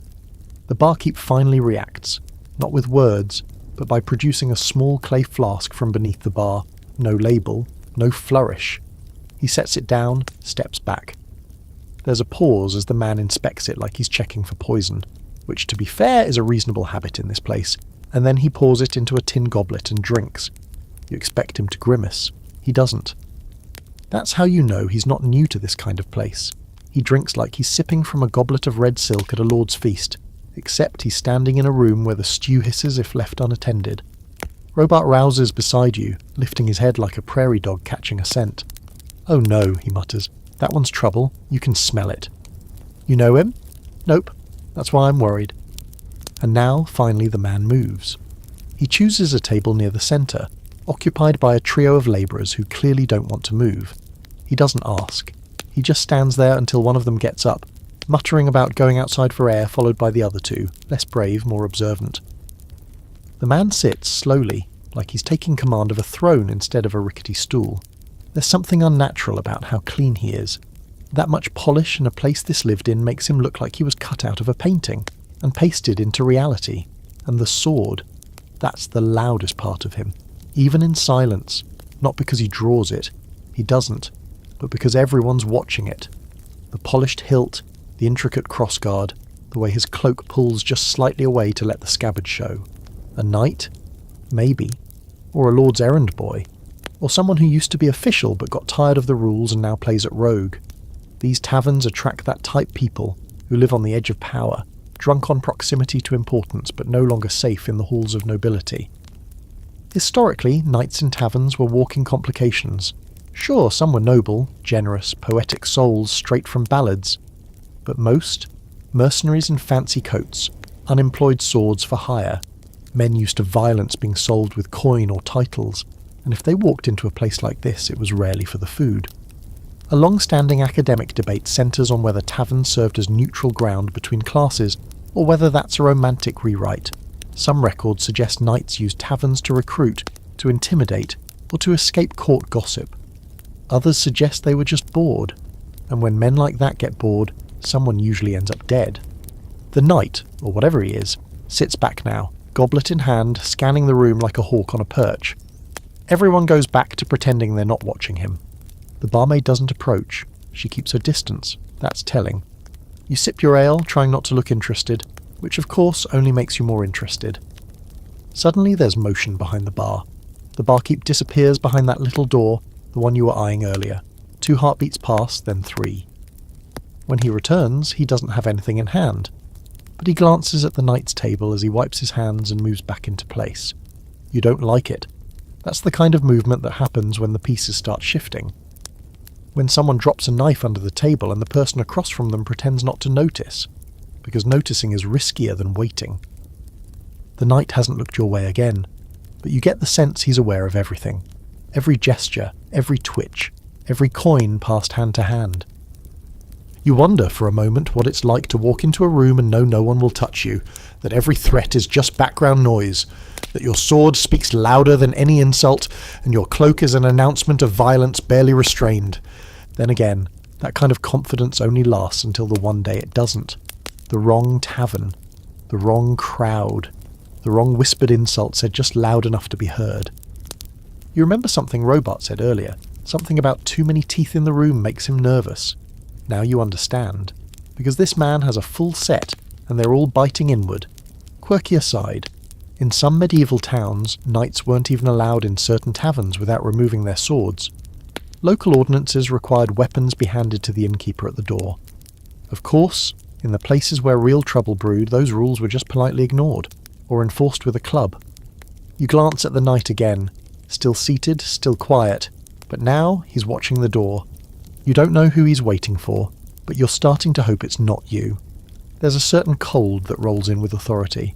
Not weather, though the door's been opening and closing more than usual, but the kind that clings to armour and titles, settles into the corners of a room and makes everyone suddenly very aware of how loud they're being. The knight hasn't moved, not once. He just watches the door like a gargoyle that drinks wine instead of rain. And when the tavern door swings open again, it feels like the final piece clicking into place. This time, it's the town constables, or watchmen, or whatever your corner of the world calls the people tasked with keeping peace and collecting bribes. They don't kick the door in, or come roaring with torches and shackles. They don't need to. The room recognises the authority by smell. Wet leather, stale sweat, steel oil, and that quiet tension that says, we've come to make things complicated. 2 of them. One older, stocky with a limp, and the other younger, tall and narrow with the kind of moustache that implies more power than actual rank. They wear mismatched uniforms, half covered by weathered cloaks. One has a club, the other has a list. They don't say a word as they enter. They don't have to. The tavern shifts around them. Not in fear, well, not entirely, but in annoyance. This place lives on chaos, not order. Rules are for courtrooms. Here, things are settled with glares and broken mugs. They cross the room slowly, like they've done this before and expect it to go badly. The barkeep watches them without a word. So does the knight, though he does that slow, deliberate sip of wine, the kind that says, I am above this. The younger watchman unfolds a piece of parchment, clears his throat and begins to read. Loudly, clearly, like he's hoping to sound important enough to avoid being hit in the head. By the order of Lord Ferrin of Dunvale, he announces, a search is to be conducted of all establishments operating without formal guild certification within the parish district. A groan echoes from the hearth. Someone mutters, "Here we go again." The older watchman elbows his partner and hisses, "Just check the corners and keep your head down." They move toward the back of the tavern, toward the storage area near the bar, away from the main crush of patrons. This isn't their first inspection. It's not even their fifth. It's more ritual than enforcement. The game is simple. Make a show of checking for contraband, make note of how much tax they collect, and avoid being thrown down the stairs. Still, the tension is real. You can feel it ripple through the room like a stone skipping over ale. Several patrons suddenly remember urgent business outside, others freeze entirely. The woman who flirted with you earlier melts into the shadows by the hearth. Even the chicken retreats, though whether in fear or boredom is unclear. And then the knight stands. Just that. No words, no dramatic flourish. He rises to his full height and stares directly at the younger constable, who immediately fumbles the scroll. There's a moment, sharp and fragile, where you half expect someone to shout. Instead, the knight gestures with his goblet very slightly toward the parchment. "You forgot the part about forfeiture," he says, voice low, smooth, and impossibly steady. "All contraband found in such establishments is to be seized by the crown. The room does not like that. Historically, tavern inspections were a form of extortion.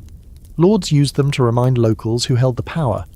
Guild licenses, brewing taxes, and moral conduct laws were all excuses to insert noble authority into the daily life of commoners and enforcement. That usually fell to the lowest bidders, the desperate or the ambitious, people who would look the other way for coin or the right kind of threat. The knight has brought attention to the very thing these men were trying to avoid. Now it's official. Now it's public. Now it has to be done properly. The barkeep doesn't move, doesn't blink. The younger constable clears his throat again and stammers, "We were just, conducting a—" The knight lifts one gloved hand. Then conduct it. Thoroughly. You feel the room tighten. Not physically. No one's drawn weapons, but emotionally. Like a drawn bow with no clear target. The barkeep finally speaks, voice low and deliberate. "You want to see the back?" The older constable answers, eyes flicking to the knight. "Aye, just a glance." The barkeep lifts the counterflap with a grunt and disappears through the back door. The two constables follow. The door swings closed behind them. For a long moment, nothing happens. The tavern holds its breath. Then the knight turns and retakes his seat, slow and smooth. He doesn't even look satisfied, just bored. You're not sure if he did that to help or to watch the place burn. Quirky detail. In some medieval cities, inns and taverns were required by law to keep their back rooms open for inspection at all times. Of course, inspection was often a dance. Taverns would bribe certain officials, hide the real contraband deeper underground, or time their deliveries to avoid patrols. Some even built false walls or movable shelves to create decoy storage rooms. What the law didn't see, the law couldn't tax. Or punish. The barkeep returns a few minutes later alone. He walks to the bar, pours himself a drink and downs it in one motion. His face is unreadable. No one asks what was found. No one needs to. The constables left too quietly for anything important to have been uncovered. Or maybe they took a bribe, or maybe they saw something and wisely chose to pretend they didn't. That's how this place survives. 1,000 small acts of mutual cowardice dressed up as courtesy. The knight resumes his wine. The barkeep resumes his polishing. The tavern slowly exhales, releasing the breath it didn't know it was holding. Robart, eyes barely open, mutters, "Next time they'll send 5. You nod slowly, watching the back door. You don't know what's behind it, but you're beginning to suspect it's more important than any of the ale out front. You look at your mug. Still half full, still terrible, but you're not drinking for the taste anymore. You're drinking for the quiet, and right now, that's worth every coin. You don't notice her at first, not in any obvious way. She doesn't kick in the door, doesn't shout an order, doesn't leap onto a table and start dancing. She's just suddenly there. One moment you're watching the fire spitting against the hearthstone, half listening to the slow return of tavern laughter after the constable's exit, and the next, there's a woman standing a few feet from your table, staring at you like she's trying to decide if you're edible, annoying, or both. She's not what you expected. Not young, but not old either. Hair in a braid, same as the dice woman from earlier, but dyed a reddish hue that definitely didn't come from nature. Her bodice is worn but well fitted. Her boots look like they've stomped across a lot of bad decisions, and her smile, when it comes, is all teeth and no warmth. "Well," she says, voice smoky and low, "you've got a face like someone who needs a distraction."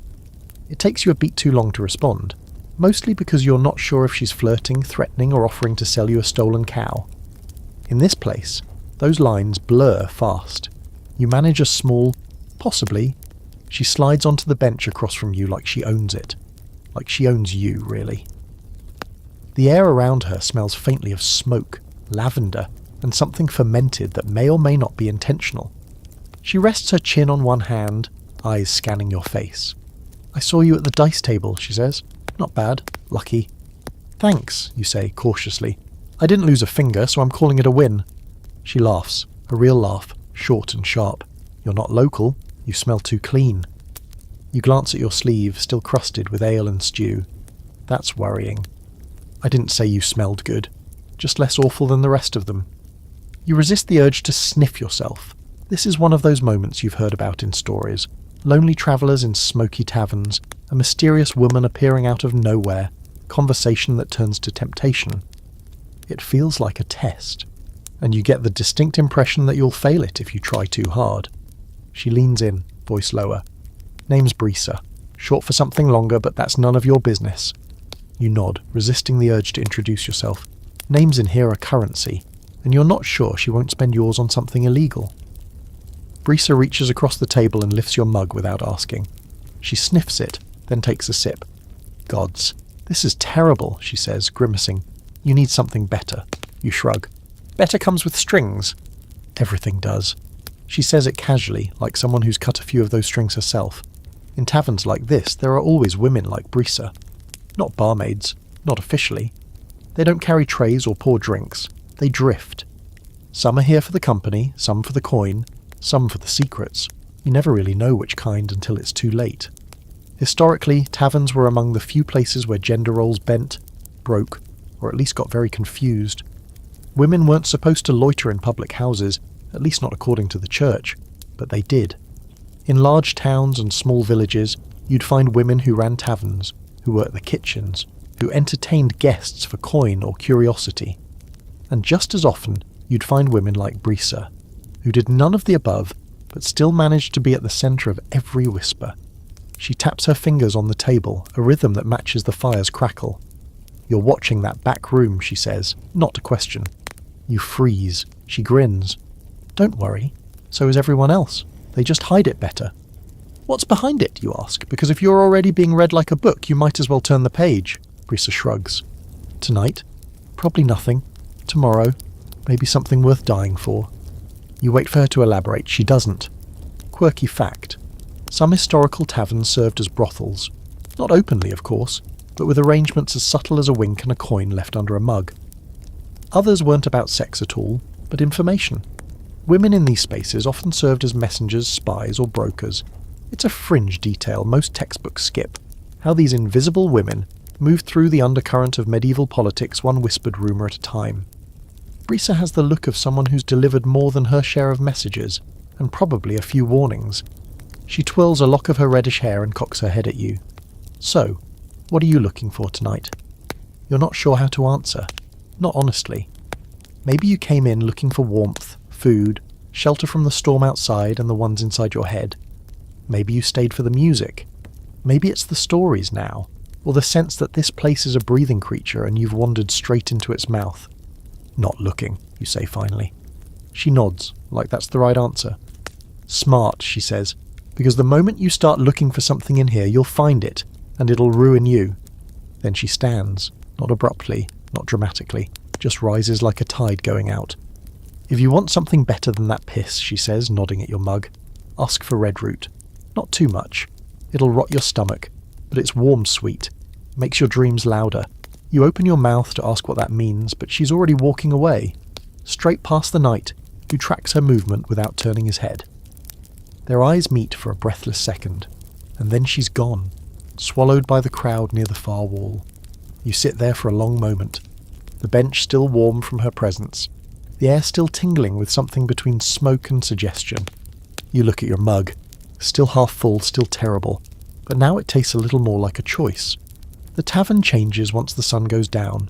You can feel it, even if you can't see it, like the place exhales something darker after nightfall, something it was holding in all day shadows stretched deeper now, creeping into the corners with a sort of smug entitlement.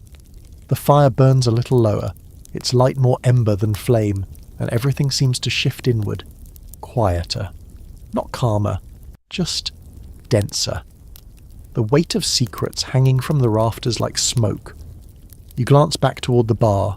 The door to the back room is closed again. The barkeep isn't polishing anymore. He's just standing there, hands planted wide on the wood, head bowed slightly like he's listening for something. You almost ask yourself why, but you already know. The cellar is waking up. There are stories, always are, about what happens below places like this after dark. Not just wine casks and pickled vegetables. No, the real cellars, the kind you don't ask about, host a different kind of inventory smugglers, card tables where coin changes hands in silence, meetings conducted with too many knives and too few witnesses, a pot of stew upstairs and a plot of treason beneath your feet. You feel it tonight more than before. Maybe it's because the constables came and left empty-handed. Maybe it's because the night's still here, unmoving, like a chess piece someone forgot to remove after the last game ended in blood. Or maybe it's because Brisa mentioned the red route, whatever that is, and now your head's turning to doors that shouldn't be open. And then, as if summoned by the thought, a man appears beside the bar, speaking low and close to the barkeep. You can't hear the words, but you see the exchange. A small leather pouch passed palm to palm, vanishing faster than thought. No coin clink, no acknowledgement. The barkeep moves toward the rear door, unlocking it with a key you swear wasn't there a second ago. The man follows, disappearing down into the cellar without so much as a glance back.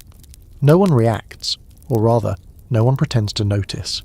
This is the rhythm here. The upstairs is for show, the downstairs is for stories that never get told twice. You rise, slow and careful.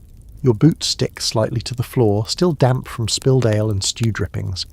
And you weave your way through the benches, avoiding the night's peripheral vision, though you feel it brushing past your shoulder like a sword unsheathed just enough to catch light. Near the bar, the barkeep has returned and the door is shut once more. But now you're close enough to see the iron latch that seals it. Not a simple bolt, but a mechanism, built into the frame like someone expected trouble from below, not above. He eyes you, not cold, not kind, just weighing. Backroom's closed, he says, flat as the floor. I'm not trying to go back there, you say, which is only partially a lie. He stares a moment longer, then turns away. But behind you, someone says, unless you've got something worth trading. You turn. It's the dice woman.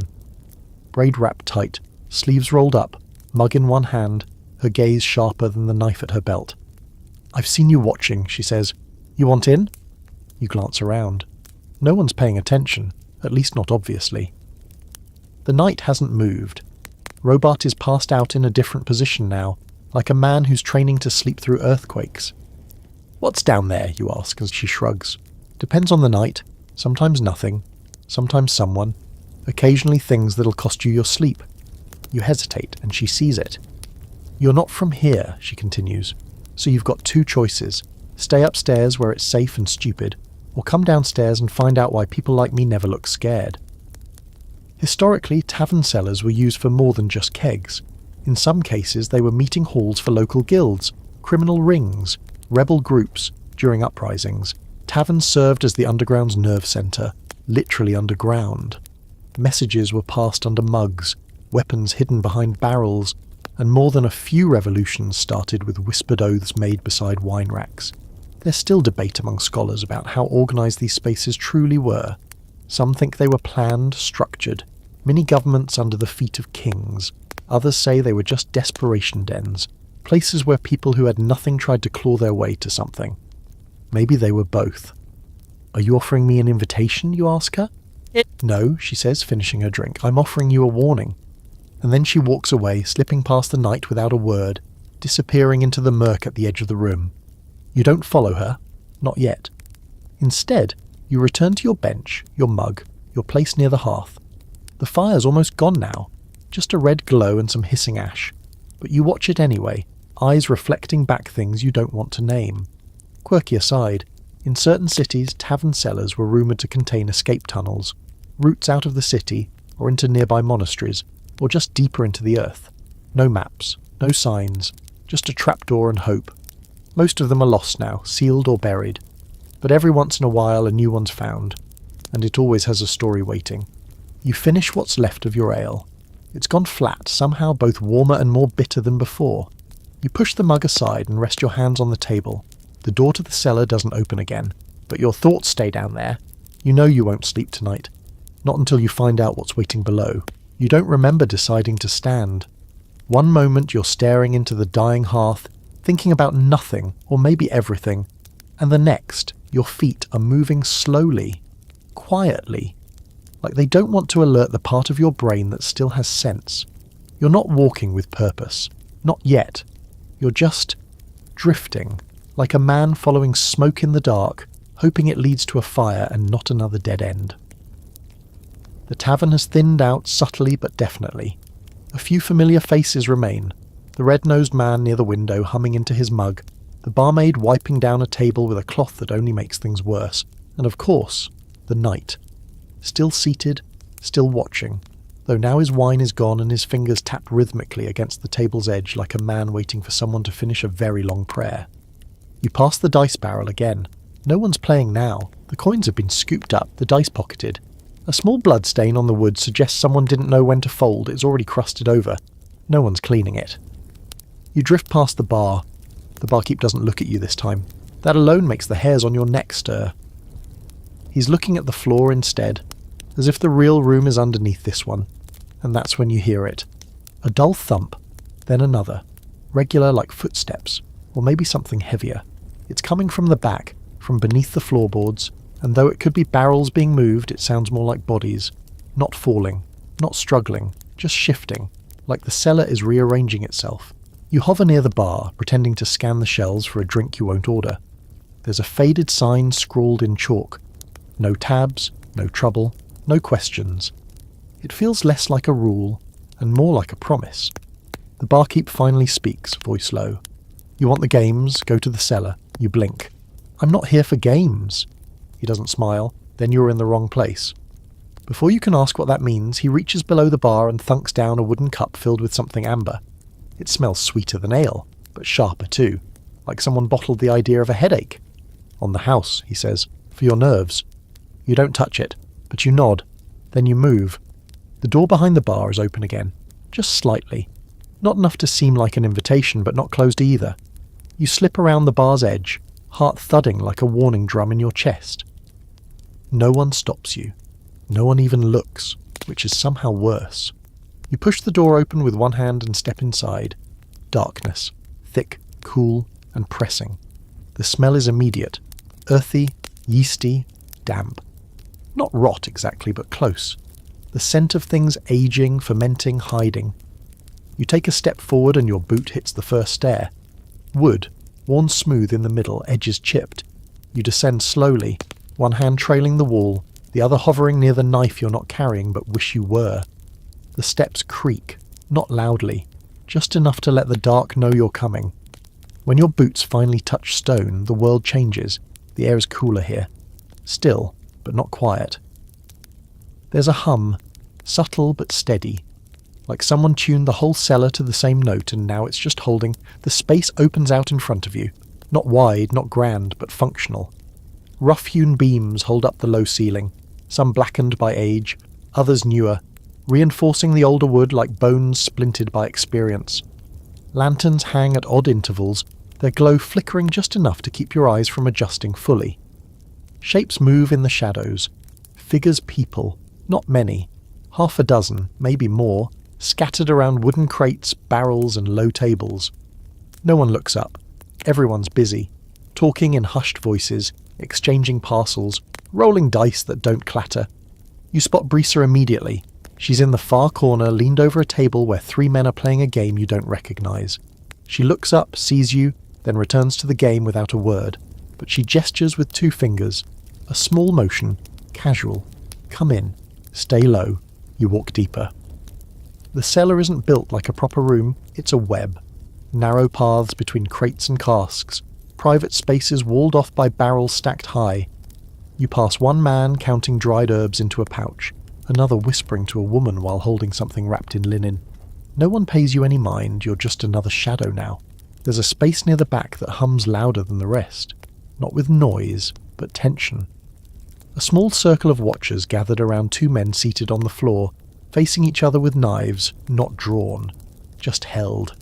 Tipped down against the ground like they're waiting for the signal. One of the watchers sees you and raises an eyebrow but says nothing. Brisa appears at your side. You don't know how she moves so fast. I told you not to come down here, she says quietly. You said it was a warning.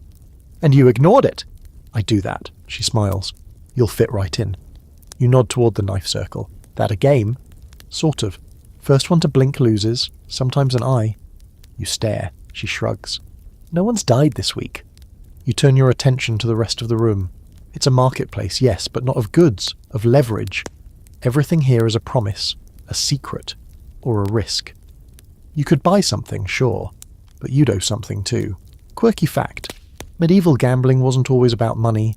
Some games, especially among the desperate, were played for favours, services, or silence. In some taverns, a single night's sleep could be wagered and lost. There are even whispered accounts of men gambling for memories, forced to forget names, faces, debts. Whether through ale or trauma, no one's quite sure. You ask Brisa, what would someone wager down here? She glances at you, serious now. Depends what you want to forget. You let that sit. Then she nudges your arm. Come on, someone wants to meet you. You don't ask who, you just follow her deeper into the dark. Brisa moves like she's memorized every creak of the cellar. She doesn't walk, she flows, weaving between crates, under low beams, through lantern shadows that barely acknowledge her. You try to match her pace, but the air here feels thicker now, laced with something more than dampness. It's not just the smell of old ale and packed dirt anymore. It's the weight of everything that's been said down here in whispers, every secret ever traded like coin, every deal struck over a hand of rigged dice or a knife tip pressed gently into someone's ribs. You follow her into a narrow alcove near the far wall, where two barrels form a makeshift bench, and a table between them is covered in parchment, melted candle wax, and a half-finished game of something with bones and carved stones.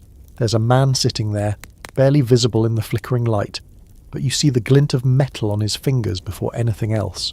Rings, not ornamental, not fancy, just plain, heavy, and worn. The kind of rings that double as weapons in close quarters. He's old but not fragile.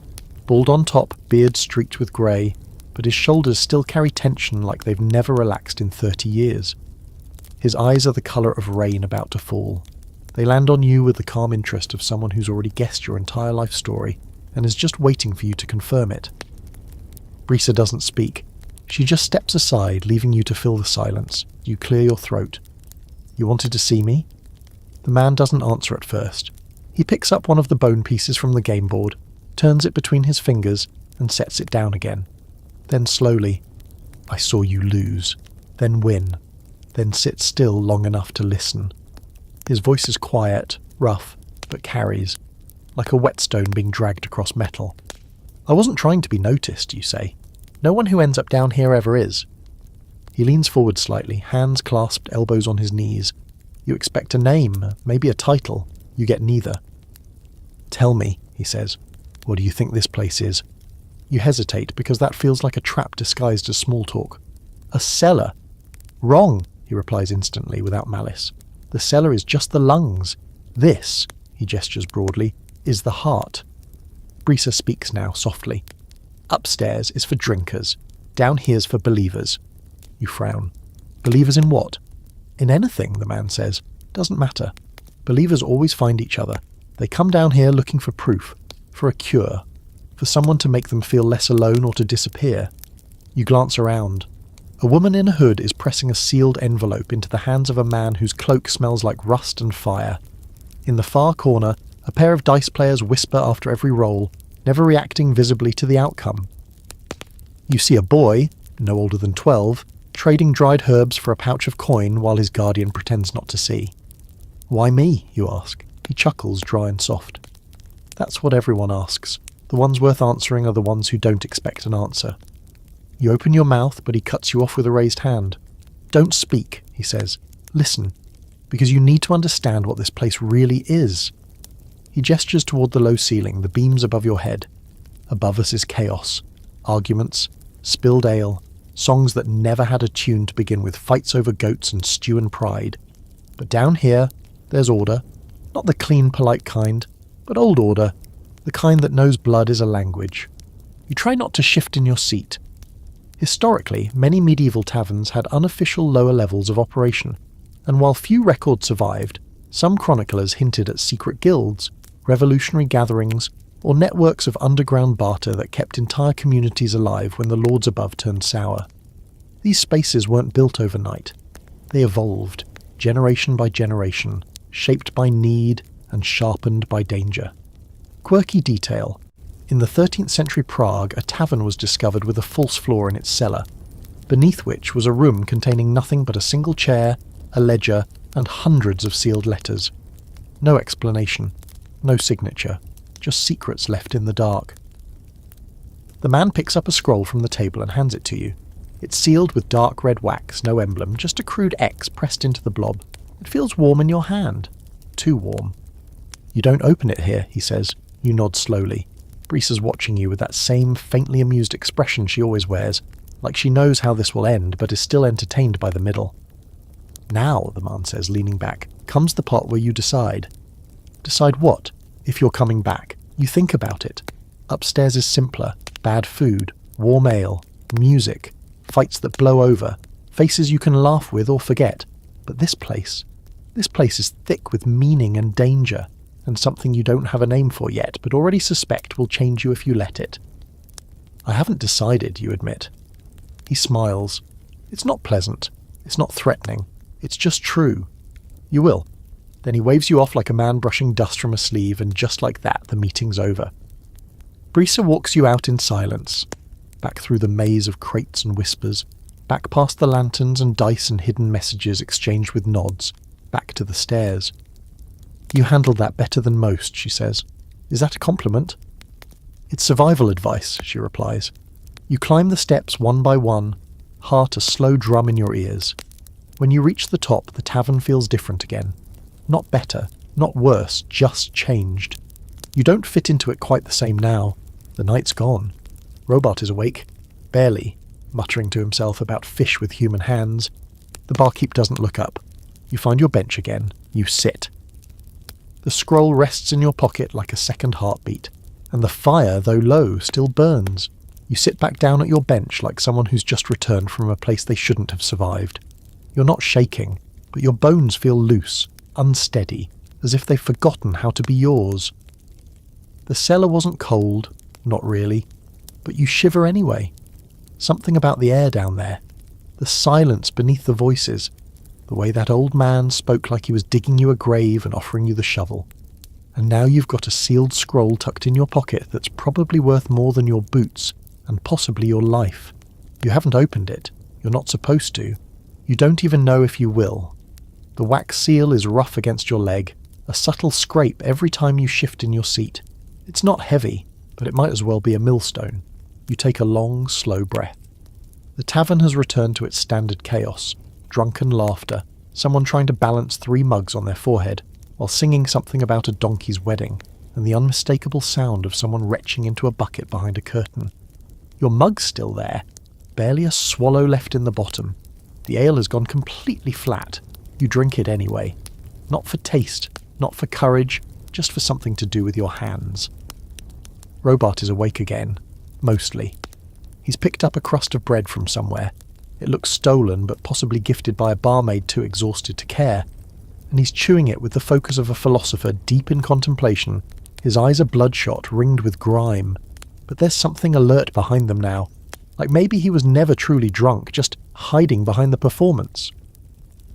You went downstairs, he says, without looking up. You glance over, not bothering to deny it. He rips off a piece of bread and tosses it to the chicken that has once again claimed dominion under your table.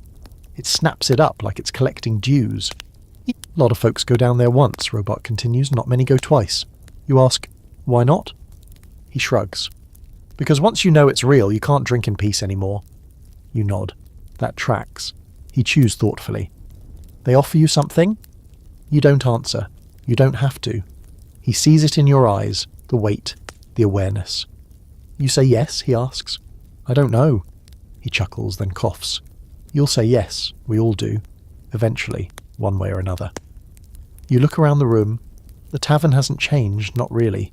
Same warped beams, same sour air, same mix of voices that range from sobs to songs. But you've changed. You're seeing the patterns now. The way the barkeep nods slightly at certain patrons and not at others. How the barmaid occasionally leans down to whisper things that aren't orders. The way people pause at the top of the stairs before leaving, as if checking the room to make sure it's still safe to walk out alive. The scroll presses against your side again. Robart finishes his bread, wipes his hands on his cloak and squints into the distance. Once I saw a man bring a map out of there, he says. Said it led to a reliquary in the forest. Swore it was guarded by monks who'd forgotten they were dead. You raise an eyebrow. That true? He shrugs again. Does it matter? That's the thing about places like this. Truth isn't measured in facts, but in consequences. If someone believes the story enough to act on it, then it becomes real. A map, a message, a scroll sealed in wax. It's all tinder. What matters is whether you strike the match. Someone stumbles past your table, muttering to himself, trailed by a woman who seems to be half laughing, half threatening him. She's brandishing a spoon like a weapon, which in this place might actually be one. You glance toward the bar, where the barkeep is talking to a man with a limp and a face like sun-dried meat. They speak in short, clipped phrases, and then the limp man disappears toward the back. The door to the cellar stays closed this time. And historically there were taverns known for their remedies, folk medicines, tinctures, and strange brews said to heal everything from toothache to heartbreak. In some, you could buy sleeping draughts, or quiet tonics, that were definitely less than legal. And then there were the weirder concoctions. Pickled bats, powdered horn, fermented turnip juice boiled with burnt bread. Taverns were less about hospitality, more about alchemy, with a license to poison you slowly. Quirky detail. There are recorded cases of taverns serving medicinal ale steeped with herbs like wormwood or belladonna, mildly hallucinogenic and more than mildly dangerous. Some patrons claimed it gave them visions, others died. One chronicler tells of a man who drank a pint and spent the rest of the night confessing to crimes that hadn't happened yet. You wonder what's in your drink now? You wonder if any of this is real, or if you've been breathing in too much lantern smoke and guilt. Brisa appears again, sliding onto the bench across from you like she never left. You don't jump, just tilt your head, acknowledging her presence with the resignation of someone who knows better than to be surprised anymore. She eyes you for a long moment. You still haven't opened it. No. She reaches forward, taps the edge of your mug. You want to? You meet her gaze. Not here. Good answer. There's a pause. Not awkward, just weighted. She leans in slightly. When you do, don't be alone. You frown. Why not? Because sometimes it's not what's in the message that matters, she says. It's what comes after. Then she stands again, already halfway to vanishing. You call after her. Who are you, really? She stops, smiles. No one ever asks the first time. Then she's gone. You look down at the table, your mug is empty, your mind is full, and that little scroll in your pocket is still waiting. Still warm. The scroll burns a hole in your pocket for the better part of an hour. You don't move, you don't speak. You just sit there at your bench while the tavern swirls around you in its usual state of grumbling madness, and that tiny, wax-sealed piece of parchment hums like a wasp, trapped beneath your coat. No one's watching you anymore, not that you can tell, but your nerves have gone feral. Every boot scuff, every throat clear, every laugh that stretches a beat too long sounds like it's aimed directly at you. You turn the scroll over in your hand once, just under the table. It's not big. Short and tightly wound, the wax seal hardened into something vaguely thumb-shaped, a deep crimson mark pressed into it. Still no crest, no signature, just the X. That letter has never felt more ominous. It could mean anything. Danger, treasure, a kiss from a mouth you shouldn't trust. But still, you don't break the seal. Not here, not where it might matter too much. Instead, you lean back against the wall, your head tilted, eyes scanning the tavern as it eases into a more comfortable kind of chaos. The hour is late now, not quite midnight, but close enough that the energy has shifted. The early drunks have passed out, heads on tables or curled up in the corners like discarded sacks of grain. A few others still drink, but they're quieter now, mumbling into their mugs like the ale's finally taught them to confess. You hear snatches of story drifting from nearby tables, some new, some recycled, some so old they sound like myths being told for the 1000th time. One man is describing in grotesque detail the smell of the battlefield at dawn. Another swears he saw a man drown in quicksand made entirely of sheep dung. A third recounts how he once lost a bet and had to marry a goose, and the way he tells it, you start to believe he's not entirely joking. You pull your cloak tighter, more to hide the scroll than for warmth. The barkeep doesn't look at you, but you know he knows. Same with the barmaid, who's vanished into the back again. Same with Brisa, wherever she's slipped off to.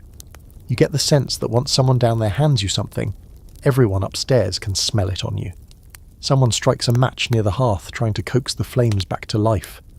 The fire flares briefly, throwing the room into high contrast.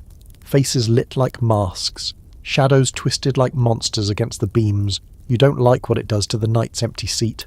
Still warm, probably. Still dangerous. No one's claimed it. No one will. You stand up, slowly, like you're afraid the floor will notice. Robart gives you a glance, not curious, just vaguely amused, and then goes back to stirring whatever's floating in his mug. You walk across the room, not quite sure where you're going until you're there. The far corner, beneath a narrow window so dusted over it filters moonlight like flour through cheesecloth. There's an old stool here, barely functional, and a tiny round table that's scarred with knife marks and deep gouges, some in the shape of names you don't recognise. This spot is quieter, removed, a little more yours. You sit, wait. And then, when the moment finally feels steady, you pull the scroll from your pocket. Your thumb hovers over the seal, and here, of course, your mind decides to run through all the worst-case scenarios. Poison in the wax, a summoning spell that tears open the floor beneath you, a message meant for someone else, someone dangerous, who'll know it's missing the moment the seal breaks. You press down anyway. The wax cracks with a tiny snap. The scroll unwinds in your hand. The parchment is brittle but intact, and the ink is fresh enough that it hasn't yet begun to fade. You read the words once, then twice, then a third time, slower, letting each sentence sink like a pebble into deep water. It's not what you expected. There's no code, no map, no call to arms, no instructions for treason or reward for loyalty. It's a story, a short one, just a single page, really. Maybe 2 paragraphs, handwritten in a looping scrawl. It tells the tale of a plague ship that washed ashore in a place called Belmere, long ago, when the seas were dark and the birds refused to fly inland. The crew, it says, was already dead, except one. A boy, no more than 12. He carried no fever, no sores, no madness in the eyes, just silence and a scroll, like yours. He handed it to the village elder, and within the hour every bell in town rang, once, then silence. 3 days later, the village was gone, empty, not burned, not slaughtered, just gone. The scroll ends with a question scrawled at the bottom in darker ink. When the bell rings for you, will you answer? That's it. You stare at the parchment for a long time, unsure what to feel. Is it a warning? A riddle? A curse? You flip the scroll over, looking for more nothing. You hold it up to the candlelight. No invisible ink. No sigils or watermarks or instructions. Just a story and a question. A tavern tale, maybe. A ghost story dressed up as a message. Or maybe it's the kind of thing the people downstairs use to see what kind of person you really are. Do you laugh? Do you run? Do you ask for more? Historically, plague stories travelled faster than the diseases themselves. They weren't just cautionary, they were currency. A way to explain the inexplicable villages vanishing without a trace. Towns suddenly silent, not always death. Sometimes something else. Some scholars claim these tales were used to identify marked places, settlements near old magic, buried relics, or cursed ground. Places the crown wanted forgotten. Places someone had to erase. Quirky aside, one recovered document from a 14th century English abbey tells of a silent visitor who left a scroll and vanished. A week later, the monk stopped writing the last entry. Just the word, ready. You roll the scroll back up, slower now, your fingers trembling just slightly. The seal's broken, and something's changed. You don't know what, but you feel it. Then, the bell rings. Once, high, clear, mournful. The entire tavern freezes. Even the chicken stops moving and no one speaks. No one finishes their drink, no one breathes. And then, without panic, without a word, people start to stand. Quietly. Not everyone. Just a few. A half dozen. Some you recognize. Some you don't. One of them is Brisa. She meets your gaze across the room and nods once. The message has been delivered. The bell has rung.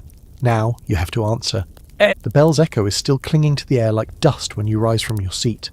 You don't remember making the decision exactly. Just the sensation of your legs unfolding, slow and unsteady, as if someone else tugged the strings. The scroll is tucked back in your pocket, heavier now that it's been read.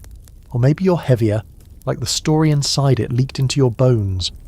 The tavern hasn't returned to normal. It's not panicking, not frozen. It's in that odd in-between state, the kind you see just before a storm hits, or just after someone's made a very expensive mistake. The fire crackles, but no one talks. No mugs are lifted. No laughter dares to fill the gap the bell left behind. That bell wasn't part of the tavern. There's no belfry here, no visible tower, no rope in the rafters waiting to be pulled. It sounded like it came from everywhere and nowhere at once. Clear, pure and old in a way that presses against the ribs. You get the sense it wasn't meant to signal alarm. It was meant to summon. Brisa is standing now near the hearth. One hand rests lightly on the back of a chair, but she doesn't need the balance. She looks calm, prepared. Her eyes find yours and she tilts her head. Just a fraction, a silent question. Are you coming? You move toward her slowly, threading between tables, past men who now pretend to be deeply interested in the contents of their boots. Robart is still slouched where you left him, but his eyes are open, tracking you like a sleepy hound. He raises his mug in a sort of salute. Doesn't say a word. You reach Brisa. She doesn't greet you. She simply turns and walks toward the back of the tavern, toward that little side door near the hearth. It's a door you hadn't noticed before. Too narrow, too quiet. One of those doors that seems to always exist in old buildings but never leads anywhere useful. Tonight, though, it's wide open. And behind it, stairs. Not down, up. You follow her. The climb is steep, the wood groaning underfoot with every step. You'd think the upper floor of a tavern would be for rooms. Simple, cheap, probably shared with rodents and someone else's regrets. And maybe, once, it was. But not anymore. At the top of the stairs is a landing dimly lit by a single guttering candle. Brisa pushes open a door at the far end. No key, no lock. Just her palm against the wood, slow and deliberate. The room inside is small, low-ceilinged, and utterly still. 6 others are already here, the ones who stood when the bell rang. Some look like fighters, others like scholars who forgot how to find a library. One man has a scar that splits his cheek in 2 directions. Another wears a red sash across his chest that doesn't seem ceremonial so much as earned. They don't look at you, they don't speak. Brisa steps into the centre of the room and turns to face the group. "It's time," she says, no preamble. One of the men, older, his hair silver and tied back, asks, "Is it confirmed?" Brisa nods. "We got the first bell. The message was delivered." Every face in the room shifts at that. Not in fear, in understanding. Your voice comes out hoarse. "What does it mean?" Brisa glances at you and for a second you think she's going to give you a riddle. Instead she says, "It means the dead are moving again." You blink. "The what?" A woman with a scarred lip adds, "There's a line that's supposed to hold. Always has. Until it doesn't. The bell rings when it breaks." You shake your head. "Is this a joke? A story?" "Everything in that tavern is a story," Brisa says. "Some of them just haven't happened yet." Another voice speaks up from the corner. "We've seen it before. Not in this region. Not for decades. But the pattern's the same." You're trying to process it. Trying to drag some logic into this room like a lifeline. And what do we do about it? Brisa steps closer. We follow the path. The scroll gives us the first clue. The bell means the window's open, but it won't stay open long. You pull the scroll from your pocket again. The wax seal is broken, the parchment slightly creased from your earlier reading. You hand it to her. She doesn't take it. It's yours now. It only opens for the first. That doesn't make you feel better. You look around the room again. These people aren't soldiers. Not all of them, anyway. They don't wear armor. They don't carry banners. But there's something about them. An edge. A readiness. A weight. In the way they stand like they've been waiting for something to happen for a long time. Brissa continues, voice steady. There's a place north of here. Belmare, the one from your scroll. The village that vanished, you ask? She nods. If the bell's rung again, then something there is stirring, and if it isn't contained... The silence that follows is louder than anything the tavern ever served. Historically, rural Europe was full of stories about cursed towns, places that vanished overnight, swallowed by plague or war or superstition. Some were later discovered buried under floods or collapsed mines. Others, never found at all, just names on maps that no longer exist. But in the folklore, those towns weren't just lost, they were taken. Some believe the bells used in these legends weren't church bells at all. Some claim they were warning bells, relics from before the organised faiths, meant to signal the shifting of worlds, the thin places. Quirky historical note. A handful of surviving manuscripts refer to answering bells, mystical objects said to summon only those bound by oath or by blood. Some claim they ring only once. Some say they keep ringing until the job is done. Brisa walks to a chest against the wall and opens it. Inside are 6 leather packs, worn, patched, ready for travel. She lifts one and tosses it toward you. You catch it. Barely. You came this far, she says.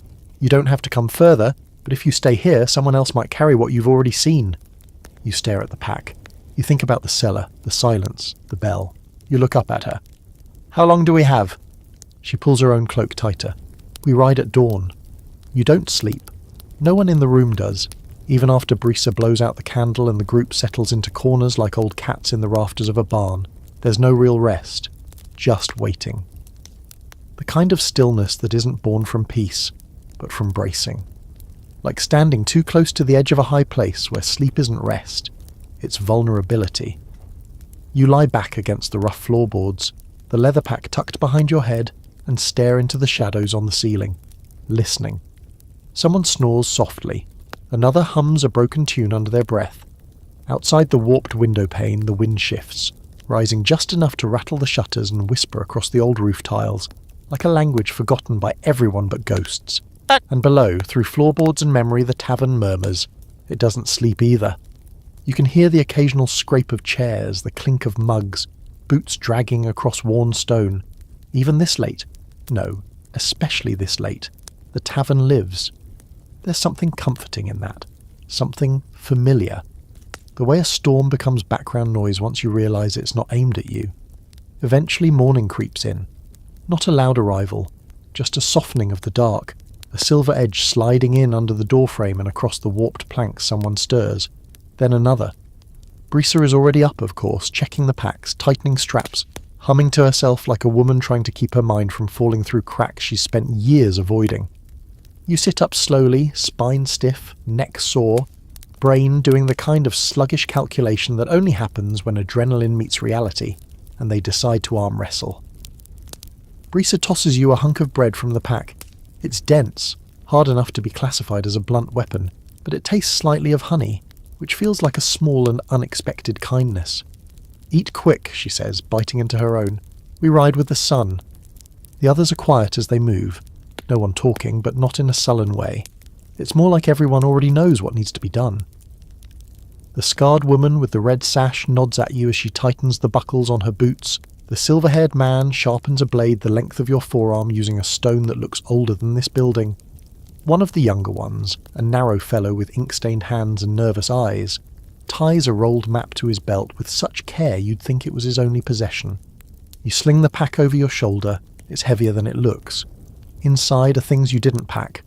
Rope, a skin of water, a length of cloth you hope you won't need for bandaging, and tucked into a side pocket, another sealed scroll. This one bears the same waxy X, but it's blue this time. You don't open it. You all descend the stairs together. No ceremony, no speech, just boots on wood and the quiet creak of old boards that have carried countless secrets and sins. Downstairs, the tavern is nearly empty. The barmaid is asleep on a bench, her arm flopped over her eyes, apron still dusted in flour and ash. The barkeep leans against the wall, arms crossed, eyes half-lidded but sharp beneath the wear. He doesn't greet you, just nods. One by one, the group steps out into the dawn. You follow them. The cold hits immediately. Not sharp, but biting in that slow, creeping way that makes you grateful for every layer of wool and leather on your body. The air smells of damp earth and horses and distant smoke. The skies are muted grey, not dramatic, not stormy, just expectant. Outside the tavern there are 6 horses tied to the rail. You don't ask where they came from. One looks like it's seen better centuries, another looks like it might be smarter than you. The one you're guided toward is sturdy, with a white streak down its nose and a mane that suggests someone once tried to braid it and lost interest halfway through. You mount up with all the grace of someone raised near horses but never on one, and Brisa grins at your awkward shift in the saddle. "Don't fall off," she says. "The dirt out here bites." One by one the others mount. No one rushes. They move like people who know how to pace their danger. As you ride out, the tavern shrinks behind you. Not literally, of course, but in your mind it starts to feel like something that only exists in the present. Once it's behind you, it becomes a memory. Still loud, still full of stories, but no longer a place you are, just a place you were. The group moves fast enough to make conversation difficult, which is fine. You're not in the mood.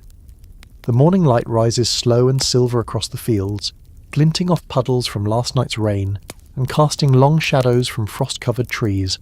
Birds move in flocks overhead, but they don't sing. That silence makes you uneasy. It's too much like the bell. Brisa rides beside you for a time. She doesn't speak, but eventually she pulls something from her saddlebag and passes it over. A folded piece of parchment. Blank, at first glance. You glance at her. "Another message?" "No," she says. "Just space." You raise an eyebrow. "For writing your own," she clarifies. "There's something in that. An offer, or maybe a warning. Because whatever happens next, you'll either need to tell someone, or leave no trace at all." Historically, it's true. Messengers carried blanks. Scribes on the move, mercenaries and scouts. They recorded not just orders, but events, deaths, discoveries, directions. Sometimes they wrote coded messages. Sometimes they just needed to confess something and didn't trust their own mind to remember it clearly. Quirky detail. One parchment found in a sunken satchel near the River Wye contained nothing but a single line in Latin, repeated over and over. "The bell does not toll for the dead, but for the forgetting." No context, no date. Just repetition. Over and over, 13 times. You tuck the parchment into your coat. The trees begin to thin, the land rising gradually toward hills in the distance. You can feel a change now, not just in the air, but in something deeper, like a string being drawn tight through the land itself. Brisa feels it too. Her fingers drum against her saddle, her jaw tightens. "Belmir's 3 days out," she says. "Maybe more if the fog slows us." "What are we expecting?" you ask. Her eyes stay fixed on the horizon. Signs, ruins, maybe answers, maybe something that needs to be buried again. You nod slowly, and for a long while no one says anything. You ride on, carrying secrets in your pocket, a blank page in your coat, and the taste of a bell that still echoes in your bones. By midday, the road starts to vanish. At first, it's just subtle. Cobbles giving way to dirt, ruts growing deeper, the occasional wheel track veering off into the underbrush, like it changed its mind halfway through. But eventually, even the dirt loses conviction. It gives up entirely somewhere past a moss-covered milestone so eroded it could just as easily be a grave marker. From there on, you're not following a path. You're following a hunch. The group doesn't seem concerned. Brisa up front, the silver-haired man close behind, red sash to the rear. They ride with a strange kind of trust, not in the ground beneath them, but in something older, something unseen. They don't look for signs. They feel them. You're not there yet. You're still cataloguing everything, clinging to details. The gnarled trees that lean just a bit too far toward the road, like they're eavesdropping. The way the birds stay silent even now. The pale growths clinging to rocks in clusters. Fungus, maybe, or just moss with performance issues. The smell of the woods, which should be damp and earthy, but carries something else underneath. Not decay exactly, more like disuse, like the land has gone dormant. You pass a stone wall, mostly collapsed, with lichen crawling over it like a lazy snake. It encircles nothing, just emptiness. Maybe it was once a field, maybe it marked something forgotten. Now it holds only stillness, and a single rusted horseshoe dangling from a nail. Brisa points as you pass it. "Ward marker," she says. You squint. "Against what?" "Doesn't matter anymore, it's broken." Historically, boundary charms and protective wards were placed at the edges of towns, usually in symbolic forms. A horseshoe, a bundle of straw, a carved face superstition. Sure, but to the people who built them, they were lines drawn not just in the dirt but in reality. Crossing meant leaving behind the known and entering something else. You ride on. The light begins to shift despite the hour. Not darker, just muted. Colours drain slightly from the landscape, like someone's turned the saturation down. Even your cloak looks greyer than it did this morning. It's subtle enough that you second-guess it at first, but the others notice too. The map-bearer tightens his grip on the reins. Red Sash mutters something under his breath that might be a prayer or a curse. Either would be appropriate. The horses grow uneasy. They start to twitch, ears flattening. Yours begins sidestepping for no reason, snorting softly like it smells something it can't see. You stroke its neck gently, whispering nonsense in the tone of someone who's pretending they've done this before. Brisa pulls up ahead. The group stops. There's a clearing just ahead, framed by crooked oaks whose roots look like frozen fingers mid-clutch. In the centre of the clearing stands a well, no rope, no bucket, just a circular stone mouth, partially caved in, choked with dead leaves and thyme. This was the edge, Brisa says. You ask, of what? She glances back. Belmere. No sign, no road, no archway with a name etched above it. Just this, a collapsed well and a memory. You dismount, legs stiff, knees sore, boots sinking slightly into the loamy earth. The others do the same, tying their horses loosely to trees they hope won't wander off. The group fans out, no orders, no commands. They just know what to do. The map-bearer begins pacing out a perimeter. Red Sash draws a small blade and scratches a rune into a nearby tree. The silver-haired man lights a candle, cups it in his palms, and mutters something that makes the flame flicker unnaturally. You walk to the well, peer inside. It's deeper than it looks. A ragged vertical tunnel that disappears into shadow too thick for daylight to reach. You drop a pebble in, count. Nothing. No echo, no splash, just silence. Brisa joins you at the edge. Used to be clean water here, she says, before it dried up. Why didn't they just dig another? She glances at you, expression unreadable. You don't dig again when the first one goes bad. You move. You feel the weight of her words, and not just in the air. It's in the trees, in the hush of the forest, in the way even the wind avoids this place. Belmere isn't a ruin. It's a wound, and it hasn't healed. The group regathers near the edge of the clearing.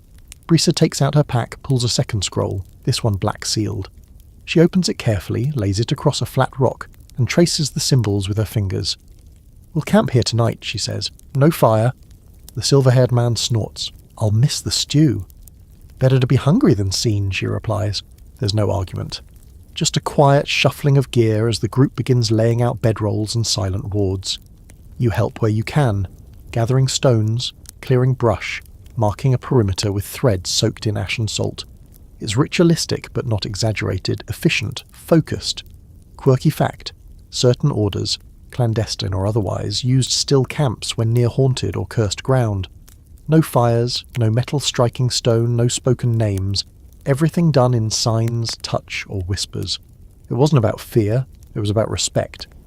You settle into your corner of the camp, bedroll tucked between two low boulders. The forest presses close.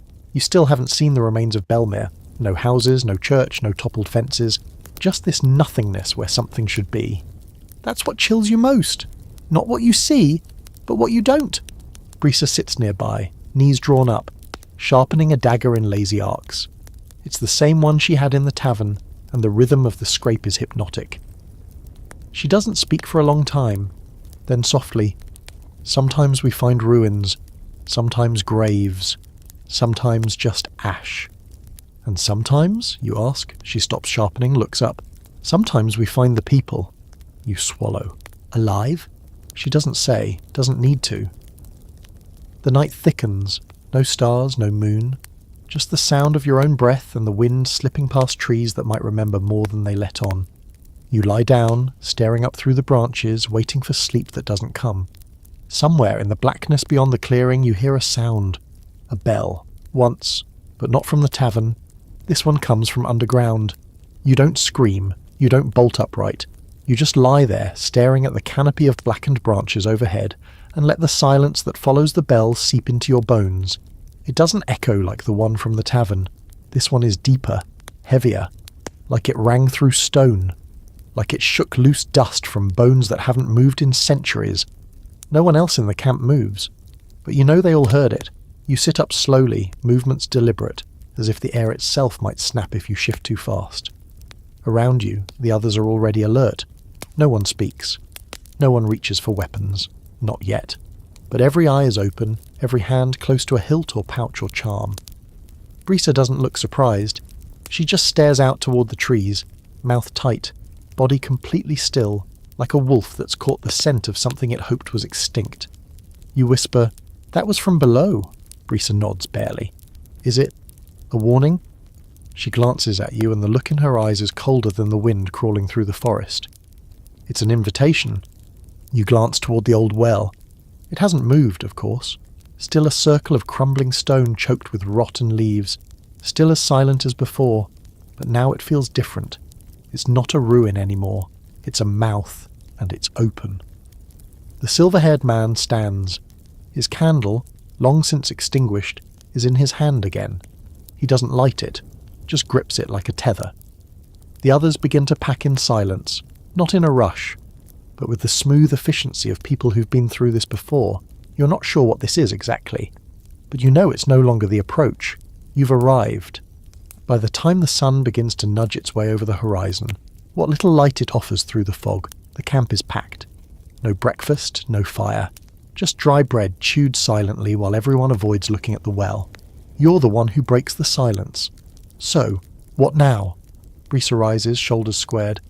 Now we find out if Belmere is still Belmere. The group forms up, not in a military line, but in a loose arc.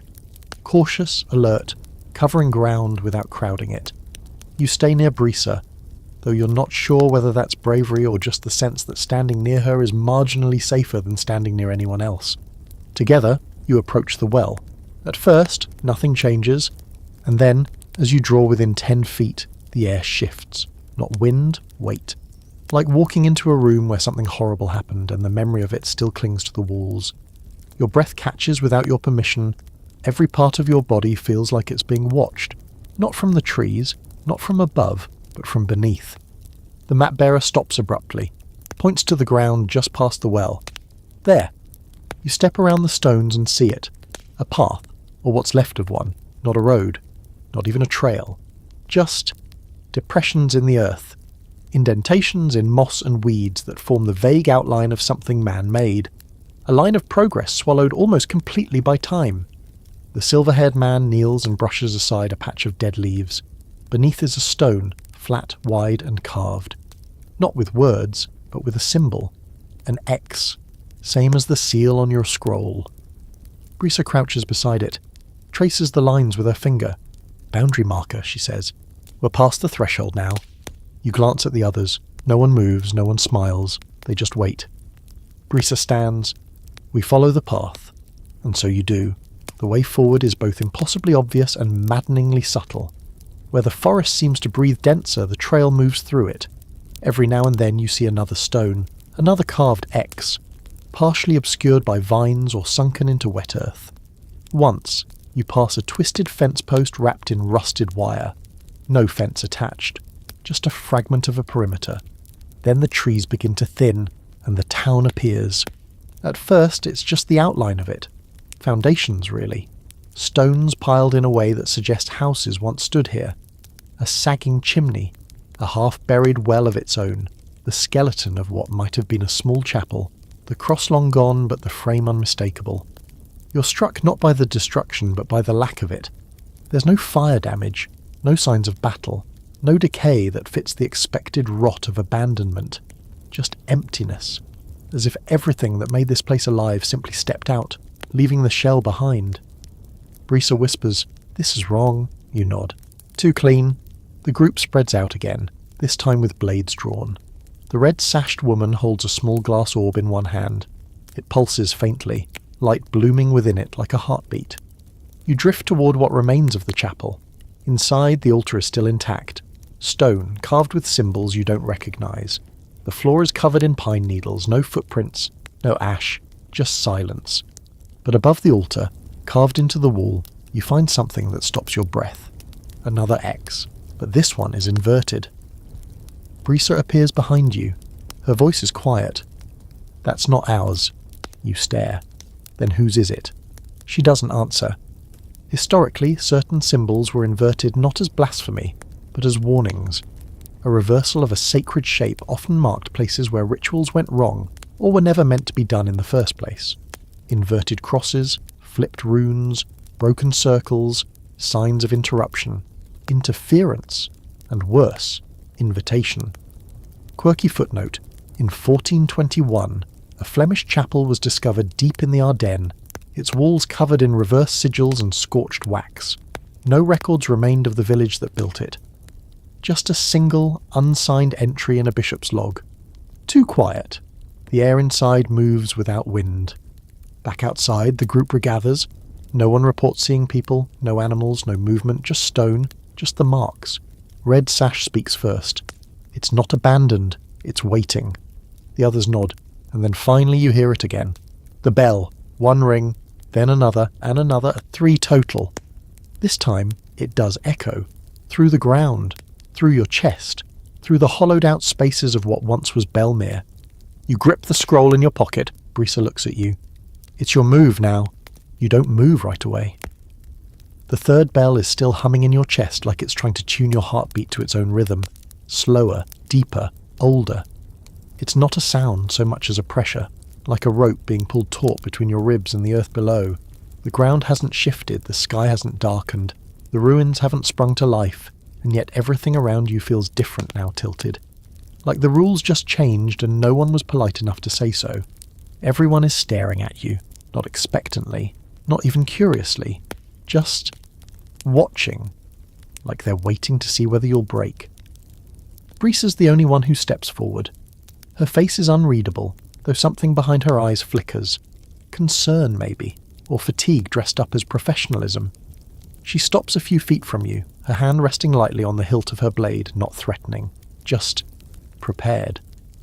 3 bells, she says quietly. First is a call, second is a threshold, third means you've been chosen. You swallow, your throat is dry. Chosen for what? To listen, she says, and maybe to remember. You reach into your coat pocket and pull out the scroll. The second one, the blue seal. It's warm to the touch, not in a natural way, not like body heat.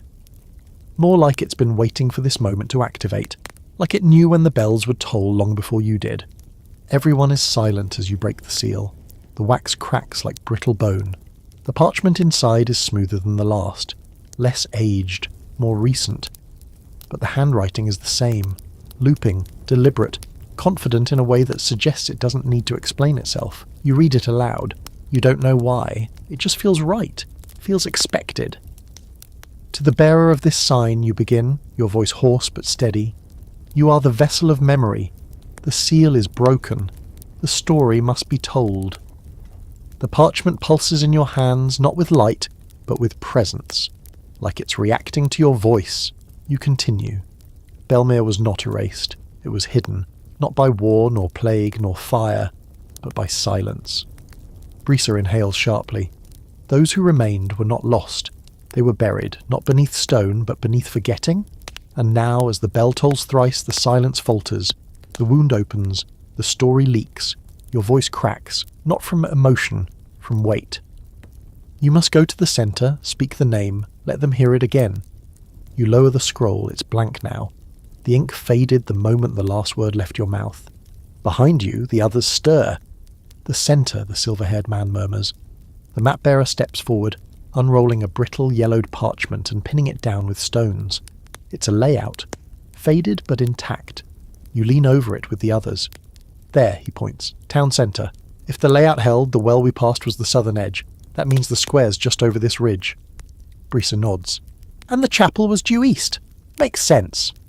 You glance back toward the ruined church. The inverted X still looms over the altar like a brand. You try not to think about it too long. Everyone begins to move. No orders, no hesitations, just motion. You walk now, feet crunching softly over pine needles and dead grass. No animals stir, no birds call. It's like sound is afraid to touch this place. You reach the ridge after a few minutes. It's not steep, just enough to conceal what lies beyond. The trees thin even more here, forming a kind of corridor that might have once been a road.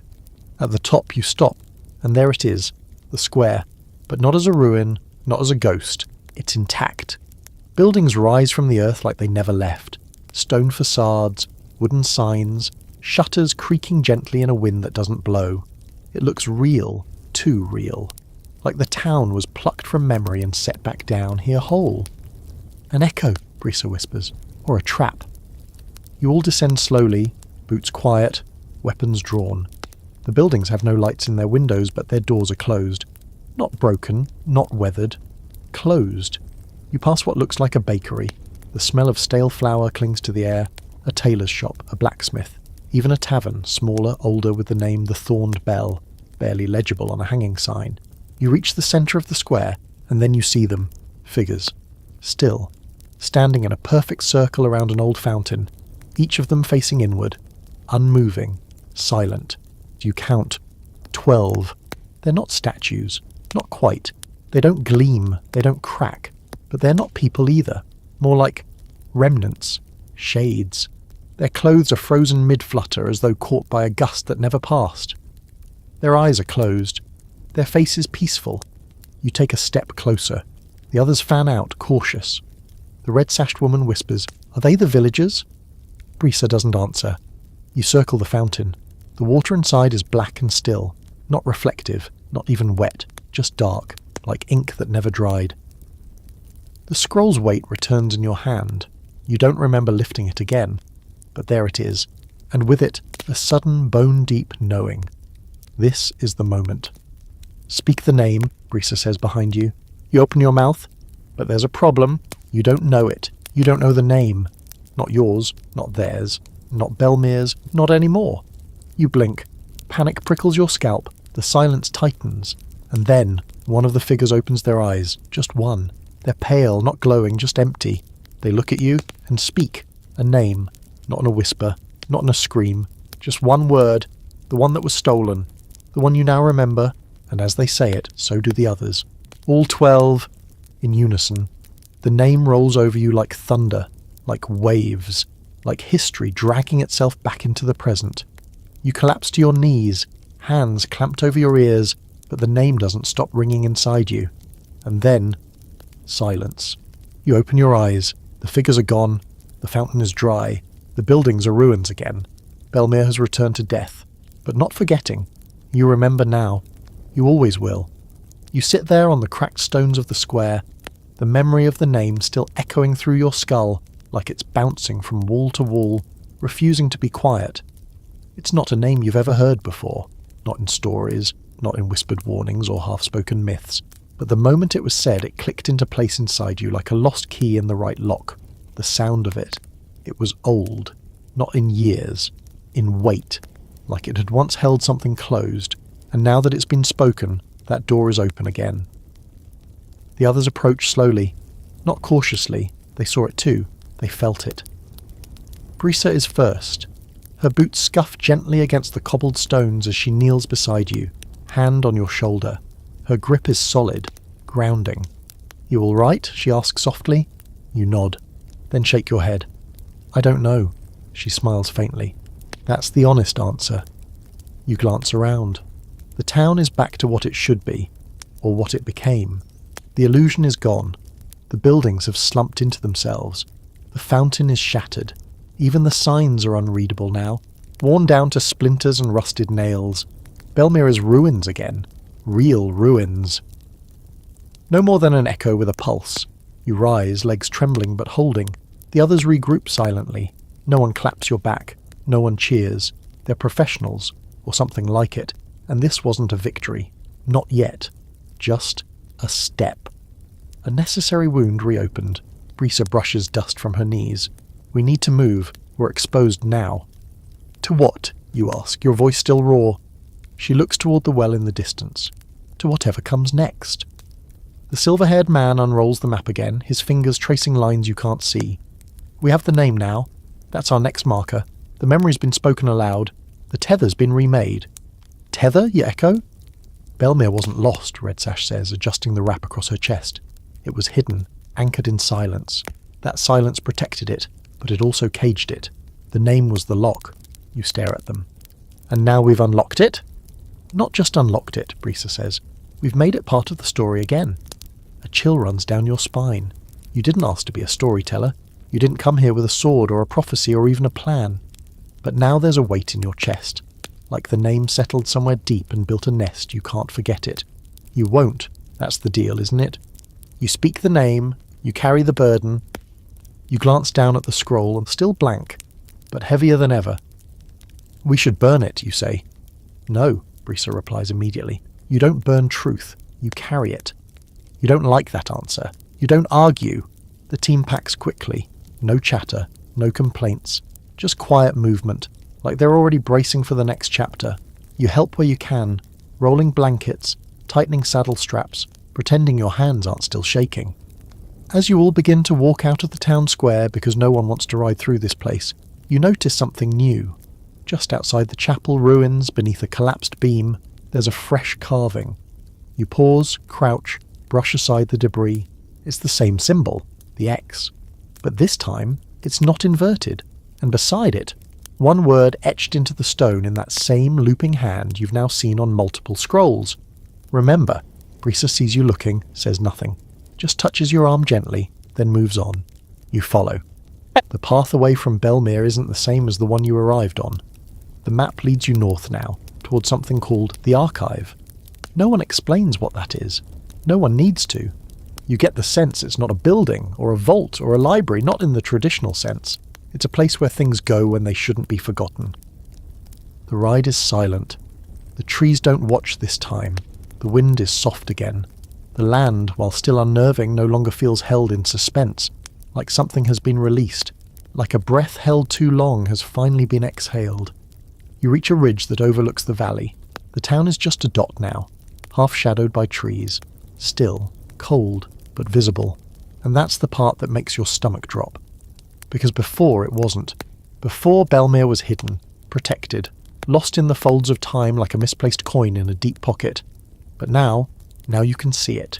Even from here, you ask, will others find it? Brisa doesn't answer right away. They will, she says at last. Some won't even know what they found. And what happens then? She turns her head just slightly. That depends on the next bell. You look at her. There's a fourth. She doesn't nod. Doesn't shake her head either. Some say there's always one more, she says. One that doesn't ring through the air but through the bones. The bell you hear right before something begins again. You don't like the sound of that. But then again, you're starting to realise this isn't a story that ends. It just moves, changes form, finds another teller, another listener, another place that forgot something it shouldn't have. You glance down at your blank parchment. Still clean, still waiting. You feel it again. That strange pressure behind your ribs. Not fear, not exactly. Just weight. The weight of being part of something now. A witness, a participant, a keeper. Quirky fact. In some regions of medieval Europe, bell towers were built with no bells, empty steeples standing watch over ghost towns. Locals believed they used to hold bells, long since taken by those who could still hear them. The ones who followed them were never seen again. Some called them pilgrims, others fools. But the wise? They called them rememberers. As the group rides on, the trees grow taller, the sun begins to fade behind low clouds, and somewhere ahead, in the mist, the land rises sharply into cliffs. That's where you're going next, toward the Archive, whatever it is, whoever's waiting there. Brisa rides ahead, leading the way. You follow. The scroll's warmth returns, and behind you, far behind, the ruins of Belmere settle into silence. But this time, it's a silence that remembers. So now here you are, wrapped in the grey-blue quiet of night, blinking against the last embers of a fire you didn't build, in a place you never meant to reach. Your boots are off. Your legs are sore in the kind of way that means you really did something, walked somewhere you weren't supposed to, maybe even came back different. And the name, still in your chest, still there, still echoing softly like someone humming a lullaby in the next room over. But now it's gentler, not so much a weight as a warmth. Familiar, like a name you forgot you loved. You've left Belmere behind, but it hasn't left you. That's how stories work. They burrow, they shift shape, they move with you whether you invite them or not. Even now, in this quiet wind-down moment, you can still feel the way the silence stretched out over those ruins, how the bell's toll wasn't a warning but a key, and you, poor thing, you just happened to be holding the lock. Funny how that works. Brisa said you'd understand more in time, that remembering isn't about facts but presence. Maybe she's right, maybe not. But tonight, as the shadows lean long and the moon sits fat and pale above the trees, you feel something new in your bones. Not dread, not even wonder, just the sense that something was put back where it belongs. A thread retied, a silence broken. You'll sleep soon, or try to. Might be hard with your mind still full of forgotten towns, sealed scrolls and ghost-thick wells, but let that be okay. Let yourself drift slowly, like a leaf on still water. The hard part's over for now. You carried the name, you told the story. You were brave in ways no one will ever fully understand. So go ahead, close your eyes, let the bells go quiet, let the woods grow dark, let yourself rest. Sweet dreams, rememberer.